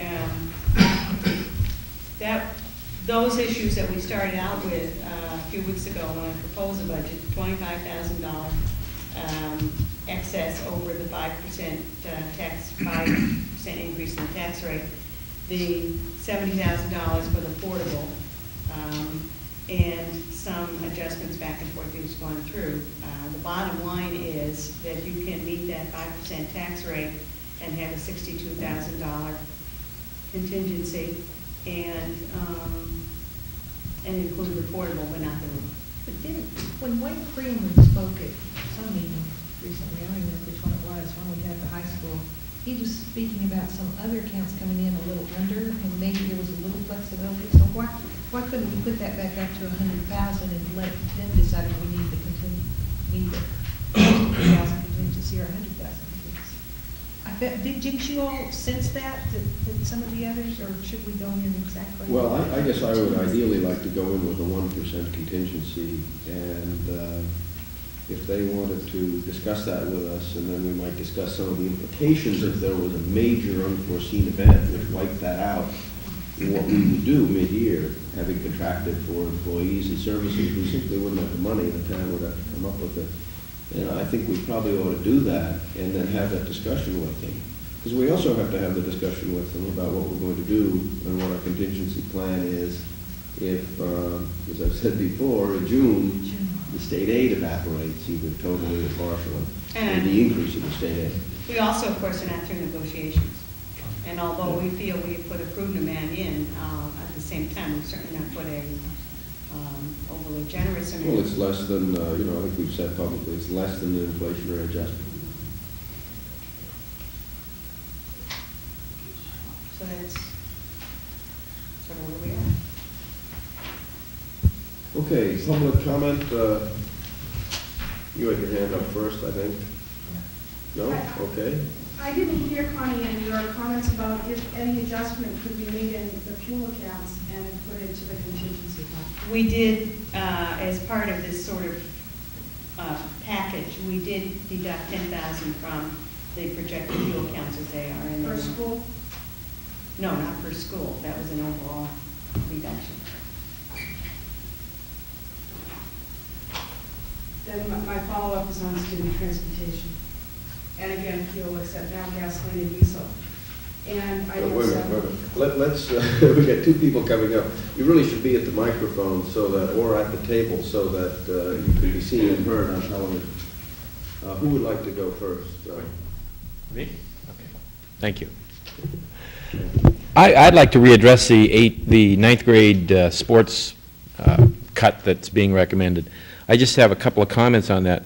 One of the things that's difficult to understand about that rationale is that we're beefing up through community services or other availabilities. In fact, my daughter's over playing third grade basketball right now.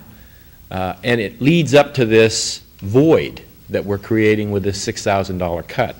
At the same time, we're beefing up other opportunities for those kids to have that opportunity. It leads up to this, jumping from the 8th grade to junior varsity is just too difficult a transition to make. I think it's definitely, at least from the feedback I've gotten, it's something that students especially, and parents are very unhappy to see this happening. It's a $6,000 item, and as a percentage of our overall budget, it seems like something that we ought to really readdress, or at least go back and consider shaving, as we've done in some other areas, as opposed to an outright cut.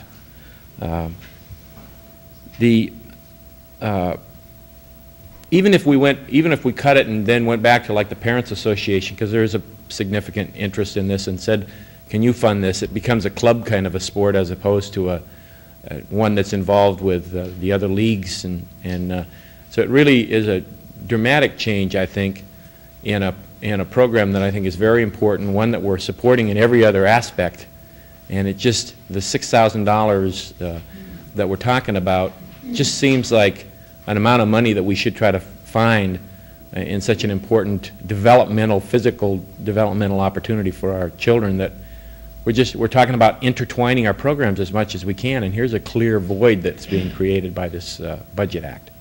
So certainly would like to encourage, as a parent, that that be readdressed. Thank you. Rosemary, more comfortable coming to the table? I'm sorry, when you're short and fat, you think people are looking at you instead of listening to you. In the student transportation department, I have probably 5 concerns. One is last year the district purchased for $46,000 on June 5th a new bus. We have $16,000 in the budget as part of a 3-year lease for a new bus.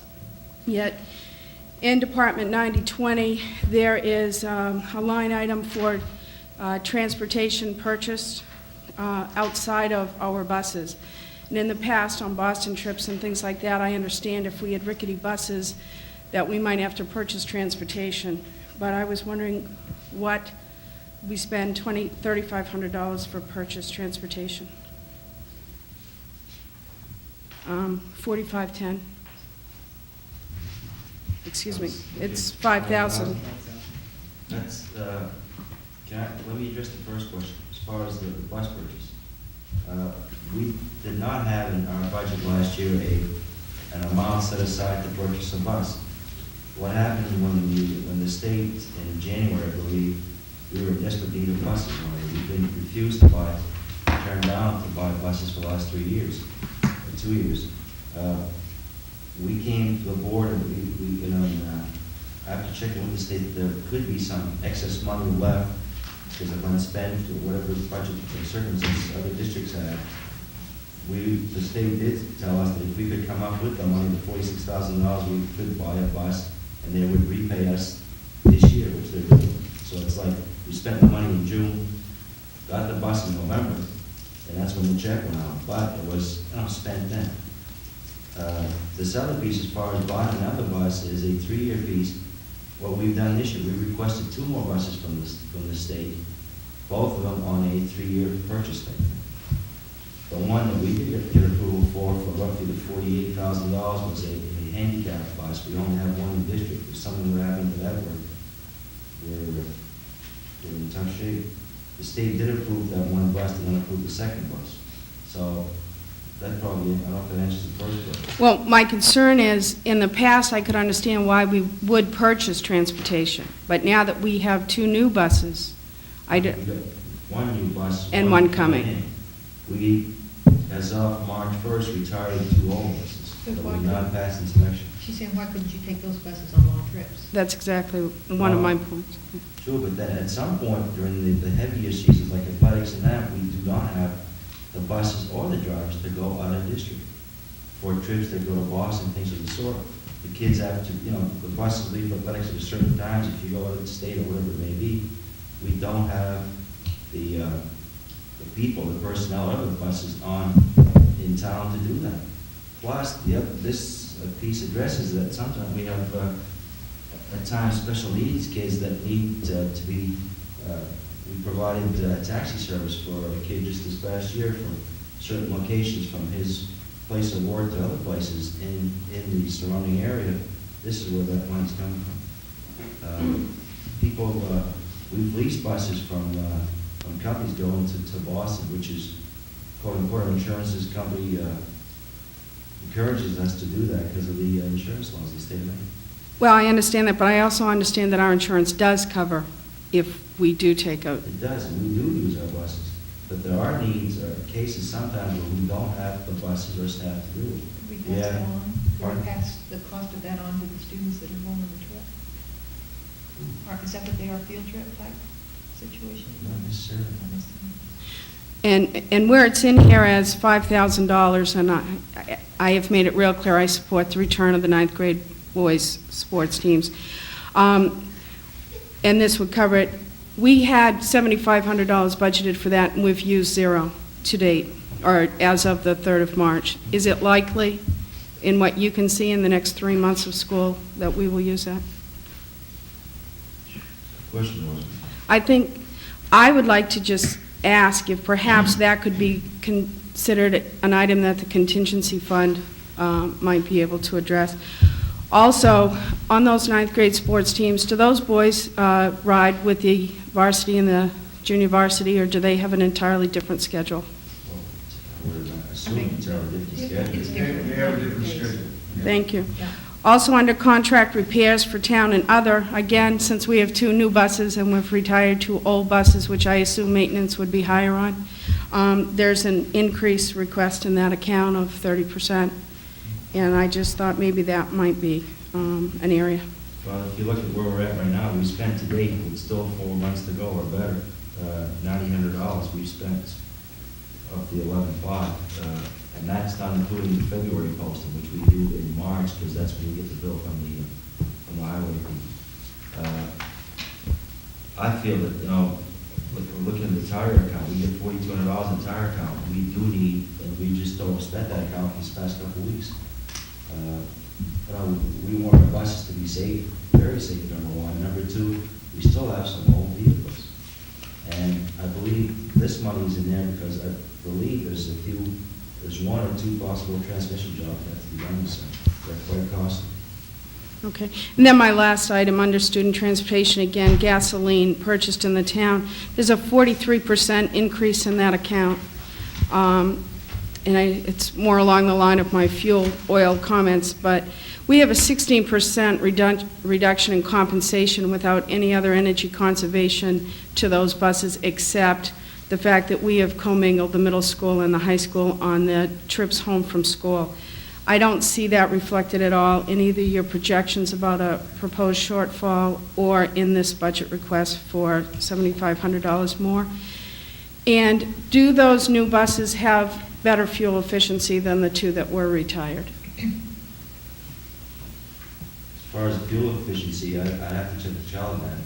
The other issue, as far as, if you look at the printout that's coming out to the board on Tuesday, we will have a shortfall of at least $5,000 this year in the fuel account for the transportation. Well, that's if you assume the same consumption as last year, Dee, and I think there's a We're reduction. past that consumption. If you look at the numbers, we're past that consumption. Then again, just talking to some of the teachers at the high school, there could be a trip going to Limestone, Maine, the next couple of weeks that was not anticipated. This is a 3-day weekend thing for the classes. Things of the sort. I just feel that for the last few years, our fuel accounts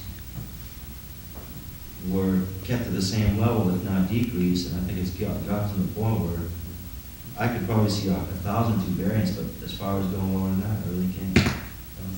you're talking of buses, the efficiency of the new buses, I'm sure are probably better, I mean, they're new buses. But I think we're doing more and more trips than we have been doing in the past. Cape kids are very involved, which is great, the athletics, everything else. It may not be if the buses, some of those buses you took out of service had 150,000 miles on them. How old are they? 10, 11 years old. Do they have catalytic converters? No. You see, if the new one is a catalytic converter, it's going to be less fuel efficient. I don't even know if buses require to have catalytic converters. We're having a hard time, I guess, with the state. Whenever we can buy a bus, the way we asked for the 3-year buyout is that we felt the state would say yes to us. If we pay cash for it, they'd probably say no, because it's less buses they can buy. They get $5 million a year to buy buses. At $50,000 a bus, they're not buying very many. When it comes to districts like, Bonnie Eagle, CD6 and that, they're around 65 buses. They'd probably buy 4 or 5 a year, and the state probably approves it based on the funding formulas. I just feel that, transportation is one area that, don't look at this pattern. We spend as much as we can properly in those accounts, because the reimbursement factor is a lot better than the regular accounts. I'm not questioning the purchase. What I'm questioning is if there was any savings realized by the fact that the district spent $46,000 last year out of their budget and $16,000 this year for purchase of new equipment. And do we have a savings in maintenance and fuel efficiency costs because of those dollars having already been spent? I also have a concern with higher maintenance costs when I think that one of the benefits for new is that there should be less maintenance. And I just wanted those areas to please be considered. The other side of that is, the ones we're driving this year, Another year except for older. the 2 new ones, are another year older, and so they're moving to the bottom. I mean, it's just sort of a domino. I don't think you get new ones and throw out the old ones, but then the okay ones get less okay. Well, I agree, but I also know from talking with Dee that we're charging $2 per mile per bus. We had that number from the state in January when the oil prices and the fuel prices was great. Since then, we've adjusted $1.50. Thank you. That was my final question, is have we adjusted those to reflect current situation? On the contract repair, back in 89-90, we spent $12,624. And we had the same money budget, $11,500. That account has been overdrafted the last couple of years. I always seem to try to bring it back to par. And I believe there's at least one, if not more than one vehicle that needs some major repairs this summer. Well, is this part of the budget based on some underlying analysis? I see you have some sheets there, miles traveled, cost of gasoline, specific projected repairs. There's some backup. I talked to Charlie, and he pretty much advised me. Charlie's been in this business for a few years, and he's got a few vehicles too. Our vehicles are in better shape than we were last year, because we will have 2 new buses. However, the few all the ones that are left need some attention. Well, I guess my question, I'll restate it, is this kind of a seat of the pants series of numbers? Or is this really based on some? I think if anything, Peter, the fuel account, you could probably look at 1,000 or 2 in gasoline, diesel, and stuff like that. As far as the repairs, I'd like to see it stay at that level, which is 5% above this year's level, and which in the last couple of years has been overdrafted. The last thing you want to do is skimp on buying tires or something, because we're tightening the count and put the kids at risk for a few dollars. He's over right now. We just ordered, I think, it was 6 or 8 tires. He's got a couple of buses that need us, maybe buy them. This is certainly not the year with the small contingency account that we're going to have, maybe smaller than we want, though, to underestimate this type of expense. Plus, and we do have on staff, we have 8 full-time drivers, time drivers. We have 3 or 4 of these people that do not wish to go out of their normal work day. So what happens there? We do have to get buses from other districts, sometimes drivers, or lease buses from companies so we can go to state. No, that's one of those How many situations. classes does it take to do one of them? 7. Well, if you don't count the low minimums. So. Okay, any other questions on transportation? Thank you. Any other questions on anything? Oh, we have another 4 or 5 hours. That should be fine. our tradition was to work all day Saturday. And conceivably, the following Saturday, at least we worked the whole morning. Yeah, this new computer. Well, do we want to hear from Frank about the freshman sports team, so we can Good idea. talk about a little bit? Is that the only issue Sure, that's on I the think table it's- in terms of advising Connie on the numbers that she presented? No, actually, now's the board's time to ask Yeah. questions, but Frank, come on up and speak to that. Come, Frank, sit close here. Tell us all you know. You can't take the fit. I want money. Get in line. There are a couple of responses on the freshman sports. First of all, I'd like them back, and, just be candid that way. There are a lot of philosophical reasons why, but I don't want to cut program, and that's one of the places where we have. Tim made the question, can we shade things? So we've shaded, Tim. We're out of the shade now. We've shaded athletics over the last year and a half to the tune of about $25,000. That is, their budget next year is lower than it's been in years. And it's not just because of the cutting of the sports, it's just plain down. We've just stopped buying uniforms, we've stopped buying a bunch of stuff, we've just deferred on that. So that we're out of the shade. And secondly, we cut that very reluctantly after we'd really cut a lot of stuff out of the academic program, and we felt we had to have some balance in how we adjusted our budget. But we very clearly, both Keith and I, would like to see those remain. Now, there are no freshman sports for girls. There have not been. So that's in terms of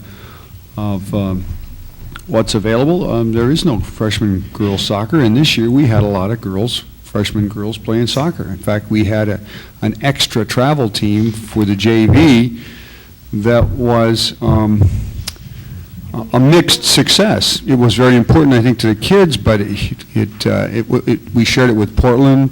The travel arrangements were sometimes cumbersome, but Keith tried to develop that because there were so many girls that wanted to play soccer, and we wanted to offer that opportunity.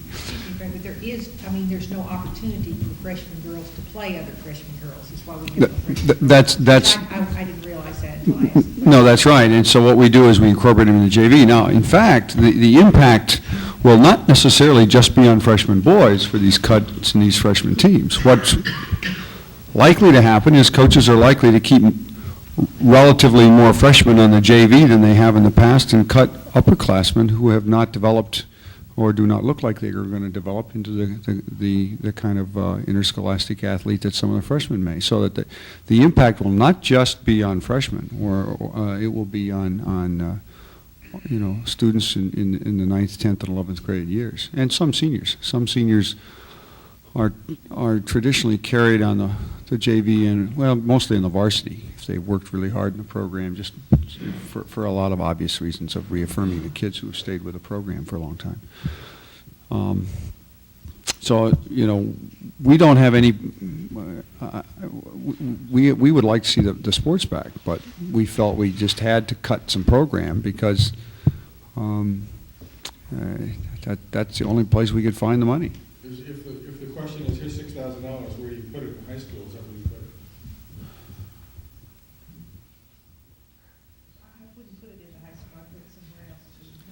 Yeah, Well, that's a very good question. I would say, if we're talking about the freshman sports, I'd like to talk about that. If you're saying, where would the high school use another $6,000 in general? Loretta told me she couldn't live there. So. Thank you. All right, that she relieves me of that question. Someplace else. But, we were crying for the elementary school 2 nights ago. So yeah, and I think that's, if you're talking about that, that's a different question. But, are there other questions that you have about those sports? Just a point I'll make. Tim mentioned 2 things. I think you mentioned physical, and what else did you mention? The physical growth of the students and the development. But there's really something I consider more important, and that is the social aspect, because those children, those young people, really derive a great deal of friendship from the other people that they play with on teams, and it does begin to become a cross-section of different groups of kids, different cliques, if you will. I mean, they are really a unified body. And in a town that doesn't have a youth center or a movie theater or a skating rink, that's about the only game in town. You know, your pizza party with the team and the awards and all that kind of thing. It really is a big, I'm overwhelmed at what a big social aspect it is as well as it's physical. And that's a nice combination. You know, you keep them tired out on the field and they come home, they go to bed. And that's We nice. hope they study some too, but I mean, I think maybe it, it extends on over into your. no, it does, it very much does. Teams, goals, and other things like that, so it has great value, and Well, in fact, if we didn't keep it in, I'd like to, for the board to vote in a no-cut policy, because I'm really upset about cutting students from anything like that. one of the things that Tim also, I think, mentioned was whether or not the boosters could fund these. I don't know the answer to that. Certainly, if the boosters wanted to fund them, we could, in fact, support them as a school-sanctioned team so that they could compete in a freshman program if the board wanted to do that. We have a history of supporting, for instance, a JV hockey team in name only, even though the boosters pay for all the money for that JV hockey team. So that I think we could perhaps find a way to do that. If we have a no-cut policy, however, we can end up with large numbers of kids on the JV, but that doesn't necessarily mean they get significant playing time. And I think if a student goes out and works hard all week, they ought to play in a game. And if you have 40 boys on a team that really fields 11 players, you know, I may exaggerate, like even 30. I mean, We have had those before. yeah, I'm just saying, you know, it really, March, and they all just went in herds, you know. yeah, played about a quarter each. there is something to that, but I just say, you know, that has a broad scale impact too. And one of the virtues of, for me, for boys freshman sports is that in ninth grade particularly, you have a lot of variation in size of the boy, if you will. You have some kids who are 6 feet and weigh 140 pounds, and if they play against 6-footers who are 18, who weigh 180 pounds, when they collide, there's a real difference in who gets hurt. And one of the nice things about a freshman boys team is that they play another set of boys who are also in a very mixed physical development pattern. And they play against somebody, you know, the size issue is not totally, I think, unimportant here. So I think that there's some nice things about having freshman boys play as a group.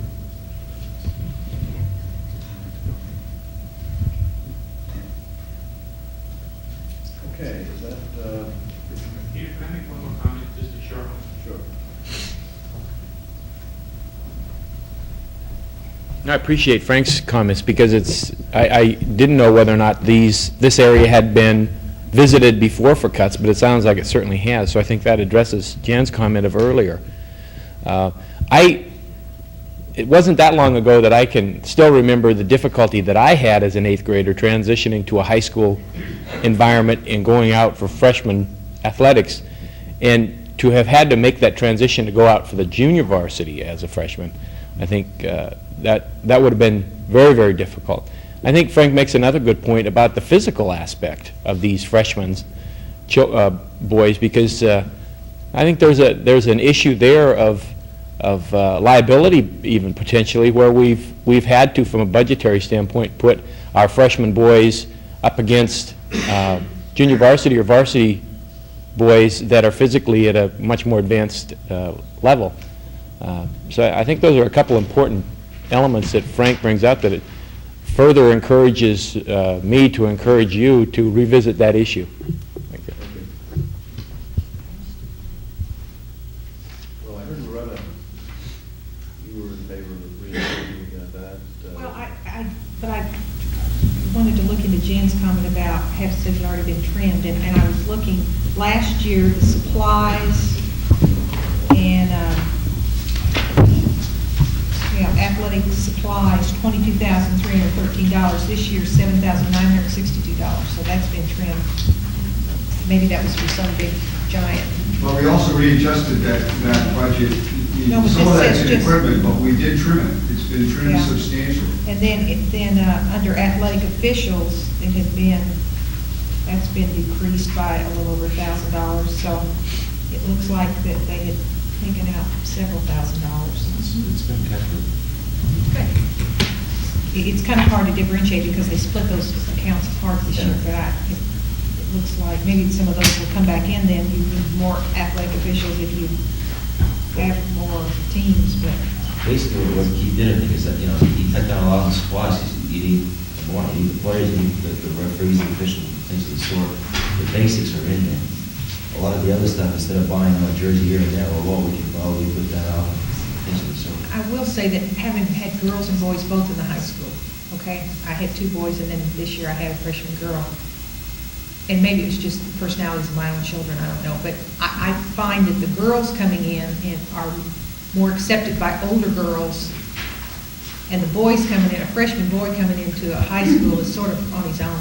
The older boys don't really have that much time to pat him on the back and make him feel real good about himself. So here again, I think that's maybe one way that they feel a lot of esteem is by participating in their sport. But I don't want to put too much emphasis on this because I think there are others that also I would like to see back in. But I do see that this is important to high school students that don't have enough other activities to do. Generally, they don't in Cape Elizabeth. Sports that's why you've got 83% of your boys in sports. I think the other point is that we do have, I don't know who mentioned it, a strong feeder program. I mean, we're sitting here listening to community services. We've got hundreds of kids over there playing basketball, and the other group are signing up for baseball, and we've got all these programs in place. And they come a day, and we don't have the continuity from 3rd grade through high school and varsity because of budgets. But I think at this point, if we can find the $6,000, I would suggest that we put that back in at this point. And you're nodding your head, okay, it's back in. The Battle of Waterloo was won on the playing fields of Eton. And so now we've cut nothing totally, is that correct? That's right. Everybody's given. Transfusion? Just to bring you back to date, Peter, down to Bastown, if you were to look at the contingency with the $25,000 still in, you'd be at 0.95% of 1%. That, And what would be- 87,194. And the tax rate increase would be? It'd still be that 63 cents, which is, Be 5.1? 5.3 or 4, 5.4. I mean, there's no move, but the $25,000 that go over from the town council request will now go up to 80.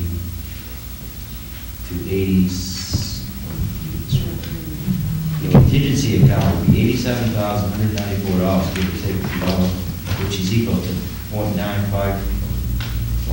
What's the total impact on the 63 cents, it's still 63 cents. which represents how much of that? 5.4%. 5.4, so 4% higher than. And the 4 Which is tenths of a percent, $25,000 above there. it's 25,000. So it's still 25,000 that we had originally. Right. No, but I'm just saying that, because you mentioned, we should go over 1% contingency, which I'm you're almost there. So that puts it back. So we're still, the original program we had was 5.4% in the original budget. Well, I think that's, close enough for these purposes. We're gonna meet with the town council, and, we're gonna discuss, these issues I mentioned earlier. Well, what we will do for Tuesday's meeting, we will go back through again, making sure that there's anything, understanding the circumstances, but as exactly as possible. Present you for the Tuesday board meeting, a budget that shows all the various facts and force that I just went through, including a line for the portables. Contingency number will be changed. We'll leave it at the 63-cent tax impact, and put the $6,000 back into the freshman sports, and I think that's what you're asking right now. Okay. We will also have a separate page to summarize those changes from the original budget you've got. And then in checking the minutes, I did find a default on your budget. Yeah. Yeah, and that would be the normal procedure, because you adopt a budget at some point. Obviously, then you go to the council and you discuss it, and, the normal procedure is that you may make some adjustments, but at some point, you take a formal vote of a budget, and this would be the timeline that you would normally do that. Ultimately, any changes to your budget, you take another vote because it's an amended budget, but that would be the normal process. The repairs wouldn't be bondable, right? The kinds of things we're talking about for the portable, I would not see them as bondable expenses. First of all, partly because it's under 100,000, which is kind of one of those cutoffs that people like to look at, not necessarily. Well, if you took the engineer's fee for the restructuring, looking at the middle school, I want to do it was $100,000 total that you would be bondable. They may not be the bondable item, I don't know. I think it's debatable whether they ought to be bonded, because those are by their very nature temporary buildings. We are frankly in a kind of mop-up mode. It would have cost you more, it's not a total extra expense. It's simply that this process would have cost more originally. It might not have cost as much as it's going to cost because of the sequence of things, but it's still part of a temporary situation. I would feel better to regard it as a repair.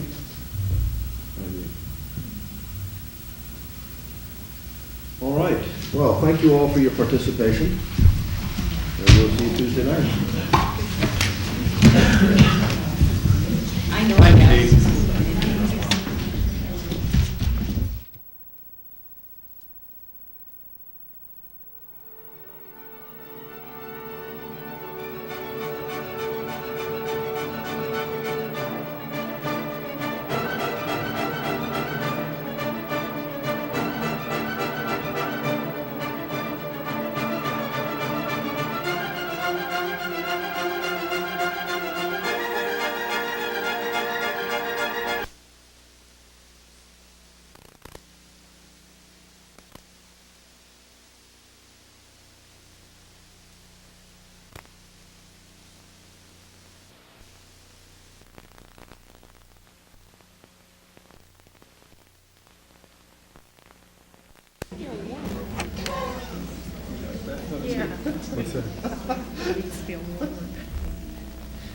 Good evening. This is the elementary school workshop. We're starting a little bit late because Loretta Pond is not here. She has a very good excuse, however, because her son is playing in a basketball game, or it's awards ceremony. Basketball banquet, but she will be here shortly. I have started every budget meeting by reminding everybody that there are some uncertainties, and I can see a lot of people who have heard this before, but I'll just go over them again. This budget is based on our getting $305,000 of additional state subsidy. That's an increase of about 17% over what we got last year. That came somewhat as a surprise to us, and the state formula finally, after many, many years, worked in our favor, but there is, of course, a budget crisis in the state, and one never knows whether that could be dealt off the table in last-minute budget negotiations sometime in May or June. We also have the uncertainty of negotiations with the vast majority of our employees, and the outcome of those negotiations is, of course, uncertain. Finally, we have the situation of our buildings, both long and short-term. In the short run, we do have to do something next summer, probably, about the portables. We might do something about the middle school roof, and we probably should include in our budget, and we'll be discussing these items later, not tonight, but on Saturday. We should allow some funds for the School Space Needs Committee, which has asked us to fund a significant amount so that we can do architectural and engineering studies of our buildings and ascertain what we have to do in the long run to bring them up to snuff. And in the long run, we have the cost of whatever that program is. It could easily be several $1 million and could easily add several $100,000 of debt service to our budget. So having started off on those cheery notes, I turn the floor over to our elementary school principal, Barbara Powers, and assistant principal, Nancy St. John. Thanks, Peter. I'd really like to start off tonight by thanking all the faculty and staff from Pine Cove School for coming out in support of this budget. And Nancy and I really appreciate you being here. I see a lot of you here. And also our Pine Cove parents and interested community members for taking time out tonight to come. We started our budget deliberation process this year differently than we have in past years, and that was with a real clear understanding that the economic time spaced by this community was going to really require us to do some very conservative budgeting this year. In team meetings in December, and let me digress real quickly, our teams, all of which operate in the different schools at the Pine Cove School level, consist of about 14 members, including a representative from every grade level, special education, allied arts, our curriculum, resource people, administration, and secretary. Met together in December and talked about how were we going to go about processing a budget this year that would be real supportive of the needs of Pine Cove children and also very responsive to the needs of this community. We talked about it at length. We looked at all of our options and decided what we would like to try to pull together is a budget that would be reflective of the movement of large populations of children through our school, but also not eliminate any particular program and rather downsize some of our offerings so that the integrity would remain intact to meet the needs of children, but would be affordable for the community. The first thing we really needed to look at was staffing levels required within the district. The team, again, thought about the class size ratios and made a determination that our top priority for keeping class sizes at 20 or below would be at the kindergarten, first and second grade levels. And that beginning in third grade, we would begin that transition towards class sizes of 22 to 24 children. And this would maintain right up through the 8th grade, scheduling issues aside in the middle school. We, in further discussion, proposed one exception to that overall view through our special needs of next year's 5th grade class, which has a slightly higher than average proportion of special education children. Being in classes of 20 to 24 not only impacts teachers' ability to work with those children, but also the kids that are right on grade level within their classrooms, as well as exceptional needs at the other end of the spectrum. So with the exception of 5th grade, our overall thought was to look at priorities in K-1-2 and move towards 22 to 4 per classroom. If you have the handout, I'll walk you through what's happening in terms of numbers within the school. It's on the next to the last page in your handout, under a table entitled Analysis of Current Enrollment and Class Size, with projections and proposals for 91-92. You'll see in there that the two largest classes that we have in the district now, over on the 90-91 side of the page, are kindergarten and our current 4th grade. Those are the levels where we felt it was critical to add some staffing for next year. So if you follow kindergarten, for example, all the way across, you'll see a projected enrollment for fall of 120. We stand right now at 115, and I think that's an appropriate projection for now. With the same number of sections, 15 to 16 in a room, with no staffing variance, okay? And we'll watch those numbers real closely all summer. 1st grade is where this large class, if you look under the projected line, would move up to about 151 children. It's the only grade level where I'll anticipate the class will actually go up a significant number of kids. That was true last year. In years before, we've had significant increase in every grade. But I think that because of the economy, once again, we can predict less incoming children. So at 151 children in 1st grade, we are proposing an additional staff member for a full 8 sections in 1st grade. 2nd grade, staying in the projected enrollment line, would stay the same at 7 sections with 18 or 19 in a room, and I made a note that we could accommodate as many as 10 more children quite nicely at the 2nd grade level if that should happen. Now, 3rd and 4th grade are the sections where we're proposing, the grade levels where we're proposing a decrease in sections, so that instead of being served in 7 sections as they are now, our 133 3rd graders would be served in 6. which would start us out at about 22 per room, a decrease of 1 teaching position. I make a note that we would be able to accommodate minimal increases only if we staffed it at that level. And when I say minimal, I'm talking about the sort of under 10. 4th grade, same thing. The 4th grade, 137 kids who are currently served in 7 sections would be served in 6. Class sizes of 23, which is a decrease of 2 sections of the 4th grade. Again, able to accommodate minimal increase only in that section. I'm only talking about maybe 6. And in 5th grade, with that large class of 158, that we would propose staying at the 4th grade staffing level on into 5th grade, which is 8 sections, 20 in a room, which would be an increase of 1. And again, that lower size is based on the 20% or so special ed population within that classroom, with a lot of consultation with the special ed staff in the intermediate unit, as well as the 4th grade teachers. That's their best recommendation. So this is some area where we are proposing making some staffing adjustments.